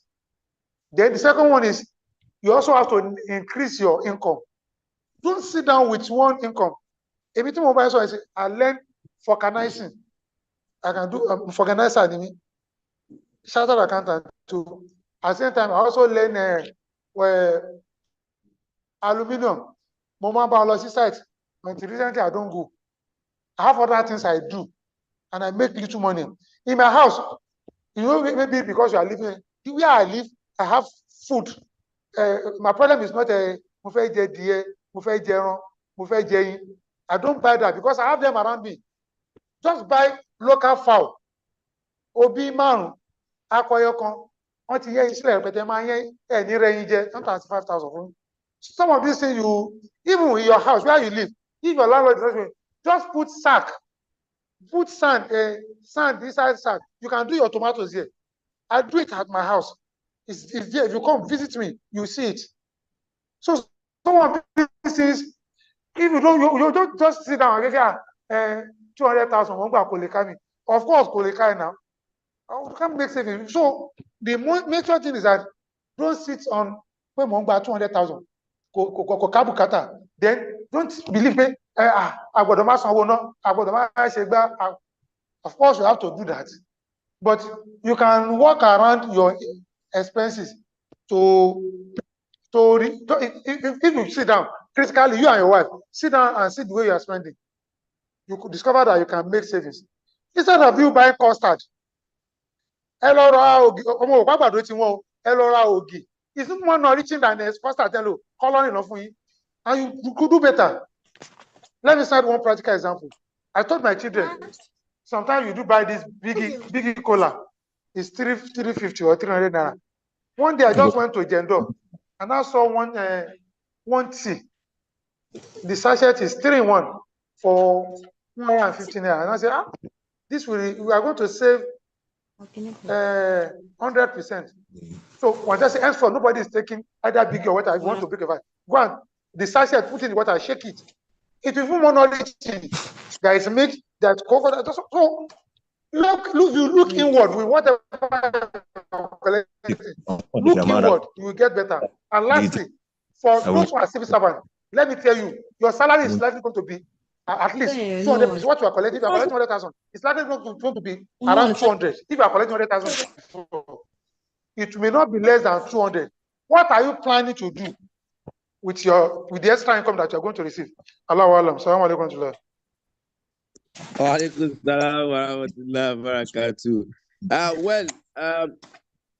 Sir, before you go on that, there's a question for you on student loan for those in school. So, what is your opinion on it and what is your advice? Student loan. Sincerely, I don't know the details about it. If the loan is not interest-based, it's not having interest, you can go for it. And even the most part of the procedure is that they won't pay you the money directly. Yes. They will pay it to your school. So fine. And you are paying back the actual money you collected. But if there is interest, if it is 1%, don't go for it. All right. Thank you, sir. Let's go. Yes, I'm with you. It's not only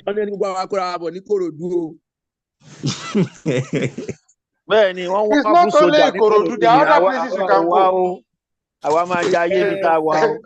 Okay, no problem. No problem. Don't worry. You can have a house. You can have a house in Ikorodu and live where you are. There are people that have houses in Ikorodu and they live where they are. I just set an example. You can go to buy. The message is fast. The message is fast. Thank you very much, sir. There's a question for you, please. I need the number and you are sending Nikorodu. Ever worry, sir. Ever to be organizer one free number. Ever worry, sir.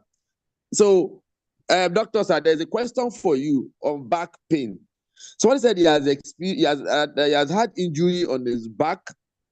And the injury had gone, but all of a sudden the injury had resurfaced.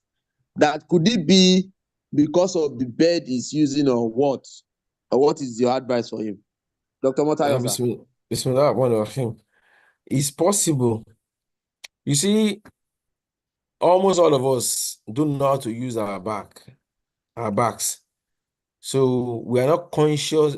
I said earlier that we are not conscious of our health. We don't know that the way we sit, the way we position our neck, our shoulders, the whole matters in our health. So even at workplace, you just give any chair and any table. That's your office. Go and sit down there. They don't want to know if that is compatible with your size, with your height. They don't want to know. Just go and manage it. So all those things have overall effect on our health. So if the person have backache or back injury before and is still not conscious of the back, they can re-injure it again. It's possible. That is just from posturing that the person re-injured it back.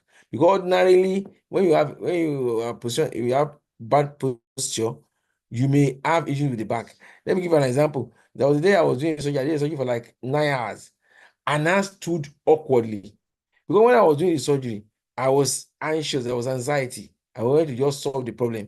I didn't know that the way I stood on that day was wrong. So I maintained the position for like 9 hours. By the time I finished and I went back home, for the next 1 week, I was having backache that I need to treat. So then that's the way it happens to all of us too. But when we're doing those things, we think we are comfortable, but the posturing is bad. So we need to be conscious. If you sit, make sure you push your buttocks to the end of the seat rest before you rest your seat. Not like you just sit and angulate your back. And that's what most of us does. We will get used to it, but it is not ideal for the back. Doctor, it's clear. So, want to sincerely appreciate our fathers once again.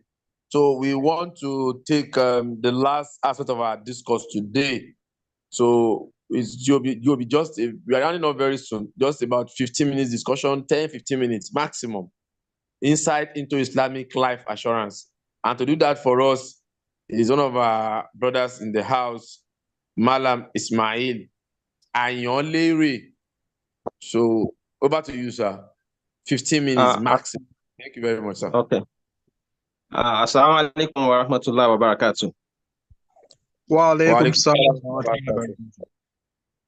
Okay, Alhamdulillah Rabbil Alameen, wa salatu wa salam ala Rasulullah. Allahumma salli wa sallim wa barik ala Sayyidina Muhammad wa alihi wa sahbihi wa sallim. We give thanks to Almighty Allah. And without much ado, I want to thank the organizers of this program, the entire member of this particular group. And I equally want to thank you for the opportunity given to me, at least to address the house today on Islamic insurance, as it were. The time is very limited, and I won't waste much time. I will just go straight to what Islamic insurance is all about and how it can benefit us as an entity. Before now, we all have a very, faint idea or clear idea about what conventional insurance is all about. And for most of us, we would have engaged in one form of insurance or the other. Even if we have not, I can quickly say that for those of us that have vehicles and that use, of course, apply our vehicles on the road, at least we definitely will have what is known as a third-party insurance, as it were, which is a form of insurance and is even compulsory, just to give us an insight of what insurance is all about.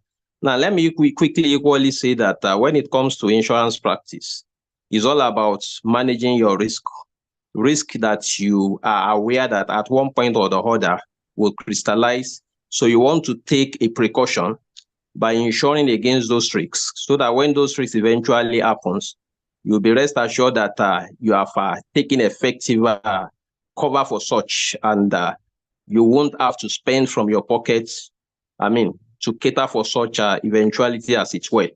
And that is not equally far-fetched from what Islam has taught us over time, that we can adequately prepare for issues that we know will definitely happen in the near future. Most of what has been said today, especially our financial expert has spoke about, financial planning, as it were. If I want to take a cue from that, a couple of it that he has spoken to in the area of how we can financially plan for things that will definitely want to do in the near future, things that will definitely come up and we have to spend on. He talked about issue of savings. He talks about issue of investments and a whole lot. Now, let me now bring it down to the aspect of insurance as it were. I've talked about the issue of what conventional insurance is, just using the third-party insurance as an example. But let us narrow it down to what Islamic insurance is all about. Simply put, we are looking at a way and manner in which we can manage our risk in accordance with Sharia principles, in accordance with what Allah subhanahu wa ta'ala, has given us as a way, as an halal way of mitigating our risk, as it were. So that is what the subject of takaful or insurance or Islamic insurance, all encompasses. A couple of us have had this erroneous impression before that insurance is not Islamic. Yes, there are some basic elements when it comes to insurance that makes it not to be Islamic, that makes it not to be Sharia compliant. I will narrow it down to about just 4. One of it is interest. Whatever form of insurance you want to go into, be it general insurance or what we term as life insurance, the idea is whatever premium that is being paid on it will be invested in an interest-bearing instrument. And we all know that when it comes to interest in any form of investment that we go into in Islam, interest is haram. So when it comes to Islamic insurance, or takafu as we call it, whatever contribution that is coming in to secure any form of risk that we want to guard against, such type of contributions will be invested ethically. And the way and manner in which returns is being given on such contribution is by way of profit sharing. I wouldn't want to go into the aspect of the models or the principles that Takafu company uses in managing such funds. But what we need to know is that whatever contribution that is coming in to secure any form of risk is going to be invested, and the way and manner in which return comes on that investment is always by profit sharing, totally devoid of interest. That's number one. Number two, there's an aspect of maisir, gambling. When we look at insurance practice generally, the principle behind it, goes along what we can term as gambling as it were maisir.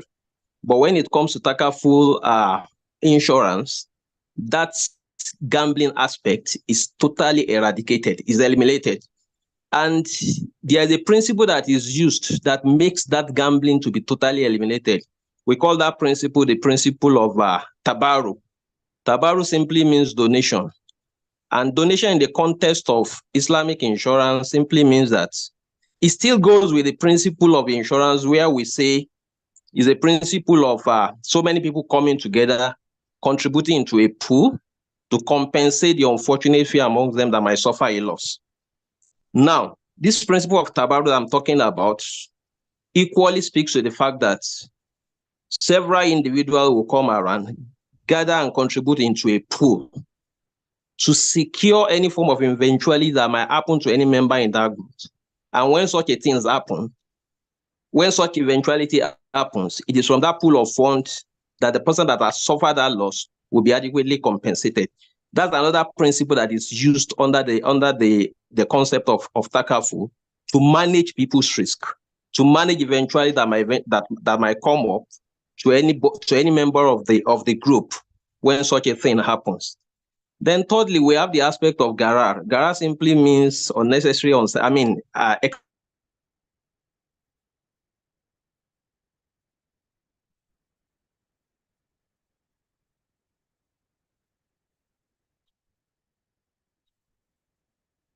excessive uncertainty.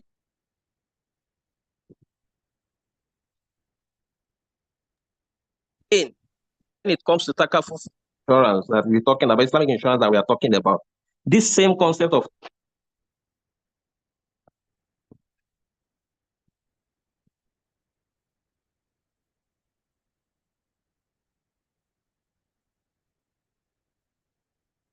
that I've mentioned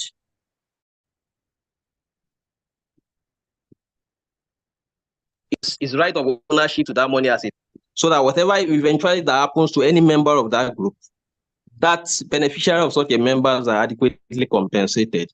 So I've just quickly mentioned these three for us to know that when it comes to Islamic insurance, basically these three features that I've mentioned are totally eradicated under the Islamic form of insurance, which makes it Sharia compliant. Fourthly, let me quickly add this. Whatever form of investment that is going to be done with the fund that everybody is contributing into that pool to guarantee each other, that type of investment must be ethical. It must be Sharia compliant. Are we together, please? Yeah, Yes. Okay, thank you. Now, speaking about all these issues, let me now quickly go straight into what exactly does Takaful insurance cover and how can it benefit us? Because again, we must be able to identify that when it comes to Takaful form of insurance, it is 100% Sharia compliant. And let me add this, even in all the Takaful companies we have globally, there are some certain set of members on their board or part of their day-to-day, day-to-day activities that exactly are certain that whatever they are doing with contribution that are coming in, to secure one risk or the other, are 100% compliant with the Sharia principle, are 100% compliant with the Islamic mode of financial transaction. And we call this set of individuals the Sharia advisors. In the Nigerian context, they are called ACE, the Advisory Council of Experts. And of course, in the guideline that stipulates the operation of Takaful in Nigeria today, if you are a Takaful operator in Nigeria or even elsewhere in the world, these members must be these members must be independently instituted to ensure that all your activities in relation to the way you collect contribution, the type of product you sell to people, and how you secure their risk are 100% Sharia compliant. We call them the Advisory Council of Experts. Basically, they are Sharia advisors, as it were. Now, let us narrow it down to what are the nature of products that we have under the Islamic model of insurance that can benefit us. The truth of the matter is that the Holy Prophet Muhammad Sallallahu has told us in one of his hadiths, which is always been used when it comes to Takaful model of insurance, to explain how we can secure our risk. When a Bedouin Arab came to him, and he came around to ask the Holy Prophet a series of questions. But in the narration of that hadith, the point I want to use there is that the Bedouin Arab asked the Holy Prophet Sallallahu that I've come with my camel. Should I tie my camel? Should I leave my camel untied and repose my trust in Allah that, of course, my camel will be secured? And the Holy Prophet ﷺ told him that first and foremost, tie your camel and repose your trust in Allah. What that simply means is that take precaution in ensuring that your assets, that your property is adequately secured. Then repose your trust in Allah that definitely Allah will help you seek. There will be Allah at the end of the day will help you secure that property. That's one of the principles behind the Islamic mode of insurance. Now we've talked about issues of assets that we all have. We've talked about issues of various forms of investment that we all have. And when we look at insurance generally, Takaful insurance. All right, thank you. Takaful insurance inclusive is divided into two. We have the aspect of assets and we have the aspect of what we call life, or what we call the family Takaful. Let me quickly say on the issue of assets. The idea is that we have acquired our assets and we must try as much as possible to secure those assets against risk that might happen that will make us lose those assets. Let me just cite two examples. Our vehicles, for example. When we buy vehicles, definitely we need to do insurance on our vehicle. Third-party insurance, which is compulsory. Comprehensive insurance, which is more adequate as the case may be. Under the Takaful model of insurance, under the Islamic model of insurance, all these are available.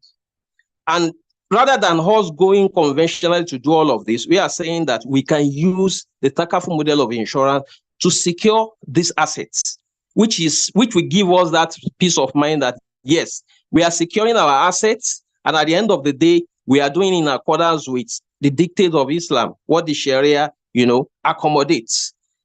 Even if it is our household equipment, if it is our office building, even our individual building as the case may be, we can take up insurance on all of this. And at the end of the day, we are just going to pay some little contribution to secure any form of risk of theft, risk of fire, risk of accident. When we take up this insurance, we have this rest of mind at the end of the day. Nobody prays for any bad thing to happen. But when it will happen, we might not know. But when we've taken this precaution, when it eventually happens, we are rest assured that at least it is the Takafu company that will indemnify us of all of this risk. The same way we can look at it from the aspect of the family Takafu. We've talked about series of savings, series of investment today. Now, for every income we earn, whether we are a civil service employee or we have our individual business that we do, there's a principle that says always pay yourself first. Out of the income you have realized, out of your revenue, take a certain portion of it and save it for the raining day. When you save that for the raining day, that is your own. Whatever you spend thereafter for every other thing, those ones will go. But the one you saved for the raining day, at one point or the other, you'll be able to recoup it for things that might come up, financial needs that might come up that you might want to use money for. That is what we are equally saying under the aspect of family Takafu. There are a series of savings and investment scheme, 1 year scheme, 2 year scheme, even 5 year scheme, that at piecemeal, at your convenience, you can be saving this money over this period of time, so that before that time comes, you've already adequately prepared for such. I had one of our financial experts mention the fact, even if you need to pay your house rent in 12 months, you can key into a family Takafu scheme that will enable you pay gradually for the next 12 months. I mean, to achieve that aim, you want to go to Hajj, for example, there's a Takafu scheme that you can use for such, and so on and so forth. So when we look at it from the point of view of securing our asset, or even saving and planning for the raining day, all of these are part of what the Takafu model of insurance encompasses. And when we do all of this, be rest assured that we are doing it in consonance with the dictates of the Sharia. Lastly, let me paint a scenario, because sometimes we have this idea that insurance, that's just the last option. Insurance. Now the question is, let me take an example of somebody that owns a car that is worth 10 million with another person that owns the same car that is worth 10 million. The first person insured his vehicle. The second person did not. Let's assume the two of them suffered the same risk. Maybe the two vehicles were stolen. At the end of the day, what I'm saying is the person that has insured his vehicle will not spend a dime from his pocket. It is rather the Takafu company that will indemnify him of the loss he has suffered. But the person that did not up that insurance at the end of the day, do you know you're sharing your screen? Do you know you're sharing your screen?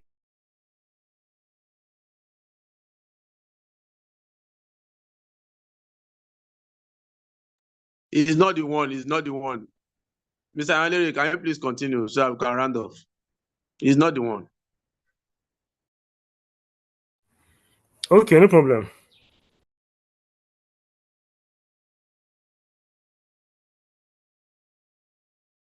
Has happened.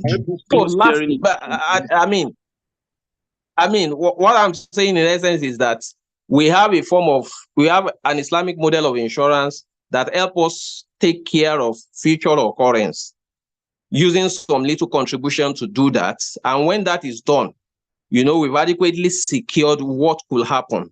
And when it happens, we won't spend out of our pockets. Rather, it will be the Takafu company that will indemnify us. And when we do all of this, we are preparing for things that could happen. We are preparing for incidents that could happen. And we are doing it in consonance with what the Sharia dictates. And that gives us at least some form of peace of mind. Assalamu alaikum wa rahmatullahi wa barakatuh. Wa alaikum salam wa rahmatullahi wa barakatuh. Jazakumullah khairan. We are sincerely grateful for this. And Allah forgive us when we have erred. Amen. So we are taking the closing remark. But before we do that, Okpere, please, can you please stop sharing your screen? I don't know how we got here. So please stop sharing the screen. You are obstructing us. So we'll be taking the closing remarks now, and to do that for us is one of our fathers in the house, one of our silent achievers. And it's not that person than Engineer Iklil. Welcome, sir. No. Assalamu alaikum warahmatullahi wabarakatuh. I don't know if I'm audible enough. We can hear you, sir. No. Jazakumullah khairan. Firstly, I want to appreciate the organizers of this event, starting from the head of the professionals at the district, Brother Blackie Modeduton, and the ESCO members, and secondly, to all our fathers in the district, and of course to you members in this district for taking your time out to join this this noble event. Again, I will appreciate you for the little time that we had to quickly bring us online, considering the fact of the situation within the country at the moment. And again, to our amiable speakers, by please, please mute. To our amiable speakers from Dr. Omotayo Abdulhamid, who talked on optimizing wellness. Of course, we've learned a lot from what you have shared with us. There are some considerations you have given us, that we need to take seriously when it comes to life before and after 40. Our target was life after 40.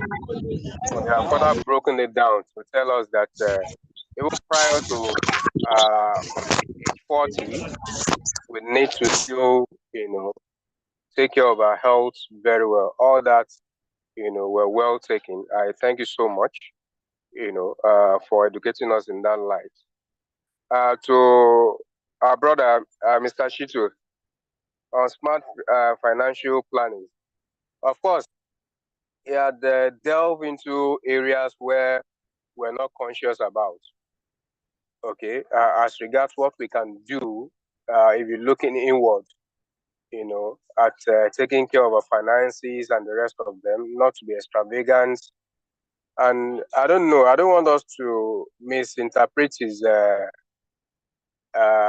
dictate on the fact that about the savings that I mentioned. Okay, we are looking forward to, not all of us anyway, to the 70,000, whatever payment government is going to increase it to. Of course, what he's saying, if you can still live our lives on the current salaries, of course, we have expectations of the minimum wage and the rest of them. It does not mean that if that minimum wage comes, it's going to solve all our problems. Definitely not. But what we are saying is from what is expected in terms of the increment, if you close your eyes on it, push it into savings. Alhamdulillah, Brother Ismail Ayolere has spoken about, Tabaruk, Takaful, and the rest of them. Have plans, ahead of time for the children, for the Hajj, for the house rent, and the rest. You don't need to relocate to Ikorodu. We need you more here.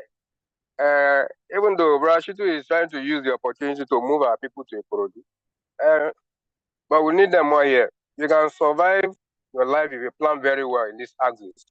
That's on the lighter note anyway. So I appreciate you all a lot.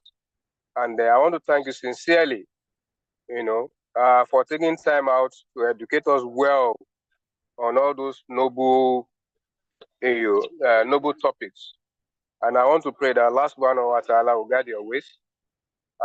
Make all the lectures we have heard today, the guidelines that we have heard today, make it beneficial to us in this life and in the hereafter.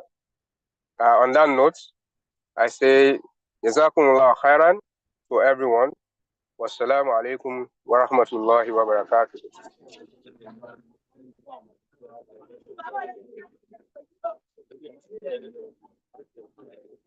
Wa alaikum salam wa rahmatullahi wa barakatuh. Thank you so much, sir. So, Would be rounding off in a very short time. But before then, I want to invite Madam Abdulhakeem Odeduton to keep us abreast of other programs we should be looking forward to. And after we should call it a day, inshallah. Madam Abdulhakeem Odeduton, over to you, sir. Okay, Bismillahirrahmanirrahim. Let me join my Oga Engineer Clear in appreciating us for honoring our invitation. What I've seen today is just part of the packages that we have in stock for you. So we hope that before the end of this year, other packages that we have will be availed for your interest. And the only thing I would just like to emphasize at this point is that each time we call on you, ensure you avail yourself, because the world is going, the challenges are also growing, and we are not getting younger. So we need to prepare for our future, prepare for the future of our children, and also prepare also for Alakhirah. Don't also always forget that one of the traditions of the Prophet is that if you live, it's better for you to leave your family somewhat comfortable than to leave them wretched. So that calls for an action from every one of us. So we have some activities in line, and they will be availing them one after the other. Let's just ensure we always keen and take active participation. Thank you very much. All right, sir. So we want to, at this juncture, round up today's program. First and foremost, appreciate each and every one of us who has been part of the program from inception. Our lecturers, they have done a wonderful job. One of the key things I want to pull in is for our doctor. He said, if we notice anything strange in our system, we should take our time to visit our doctors. We should not become our own self doctors. Visiting the hospital is not as expensive as we make it look. So also prepare ahead of time rather than run after corrective approach. That preventive approach is the best. Also, for smart financing and wealth management, it's very clear, like we were told, that Kama Wagwala go, Shishe, and there's of Wakwe, our Lumate, Umaware, Neo. So we should plan well and plan smart. We pray that Allah assist us. And from Malam Ismail Ayonlere, he has encouraged us on the need to take up takaful and what is in the need for us as Muslims. So please, let's pick those things and we'll work with them. We want to sincerely appreciate the organizers once again and pray that wherever we are there, in whatever circumstances, we pray that Allah forgive us and make this effort a witness for us in this world, in the grave and hereafter, and not against us. So at this juncture, I call on Brother Habib Audu to give us the closing prayer. Bismillah.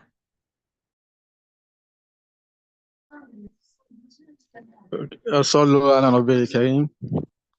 we thank Almighty Allah. Thank Almighty Allah subhanahu wa ta'ala for making it a success, for giving us this day. We also thank him for making it easy for all our invited guests and the participants to be here. We thank Allah for the time we have spent. We pray Allah should make it as an act of ibadah for us. And our aim for this program, pray that Almighty Allah should make it easy for us to accomplish it. Al-Fatiha. Bismillahirrahmanirrahim. Alhamdulillahi Rabbil Alameen. Rahmanirrahim. Maliki Yawmiddin. Iyyaka na'budu wa iyyaka nasta'in. Ihdina siratal mustaqim. Siratal ladzina an'amta 'alaihim ghayril maghdubi 'alaihim waladdallin. Amin. Jazakumullahu khairan. سبحانك اللهم وبحمدك أشهد أن لا إله إلا أنت أستغفرك وأتوب إليك. سبحان ربك. عما يصفون والسلام على المرسلين الحمد لله رب العالمين. wọ́n ní kẹ́ máa lọ sí Kòròdú mọ́ o. Akọ̀wé wá kẹ̀. Àlè wá Kòròdú ẹ ṣáà wá nǹkan ṣe. A ti gbọ́ inshallah. But a lè rálé sí Kòròdú akọ̀lẹ̀ máa gbé bẹ̀ ni. Bẹ́ẹ̀ ni mo ṣe bí mo náà èmi máa fà wá sí Ìbàdàn ni kò sí tó fẹ́ ṣe. No problem, ọ̀rẹ́ mi sọ pé ètò kan wà tí mo bá yín tò tẹ́lẹ̀. Kó wọlé ni èmi náà wà lẹ́yìn ẹ̀. Adẹ̀ náà indigenous foreign life ní Kòròdú. Okay o. Ẹnu ni bàbá ní ètò wọn bá yín tó mọ́ ní Kòròdú. Ìwọ ń kọ́ a máa pèrè ẹ lọ́kùnrin 9 láti jọ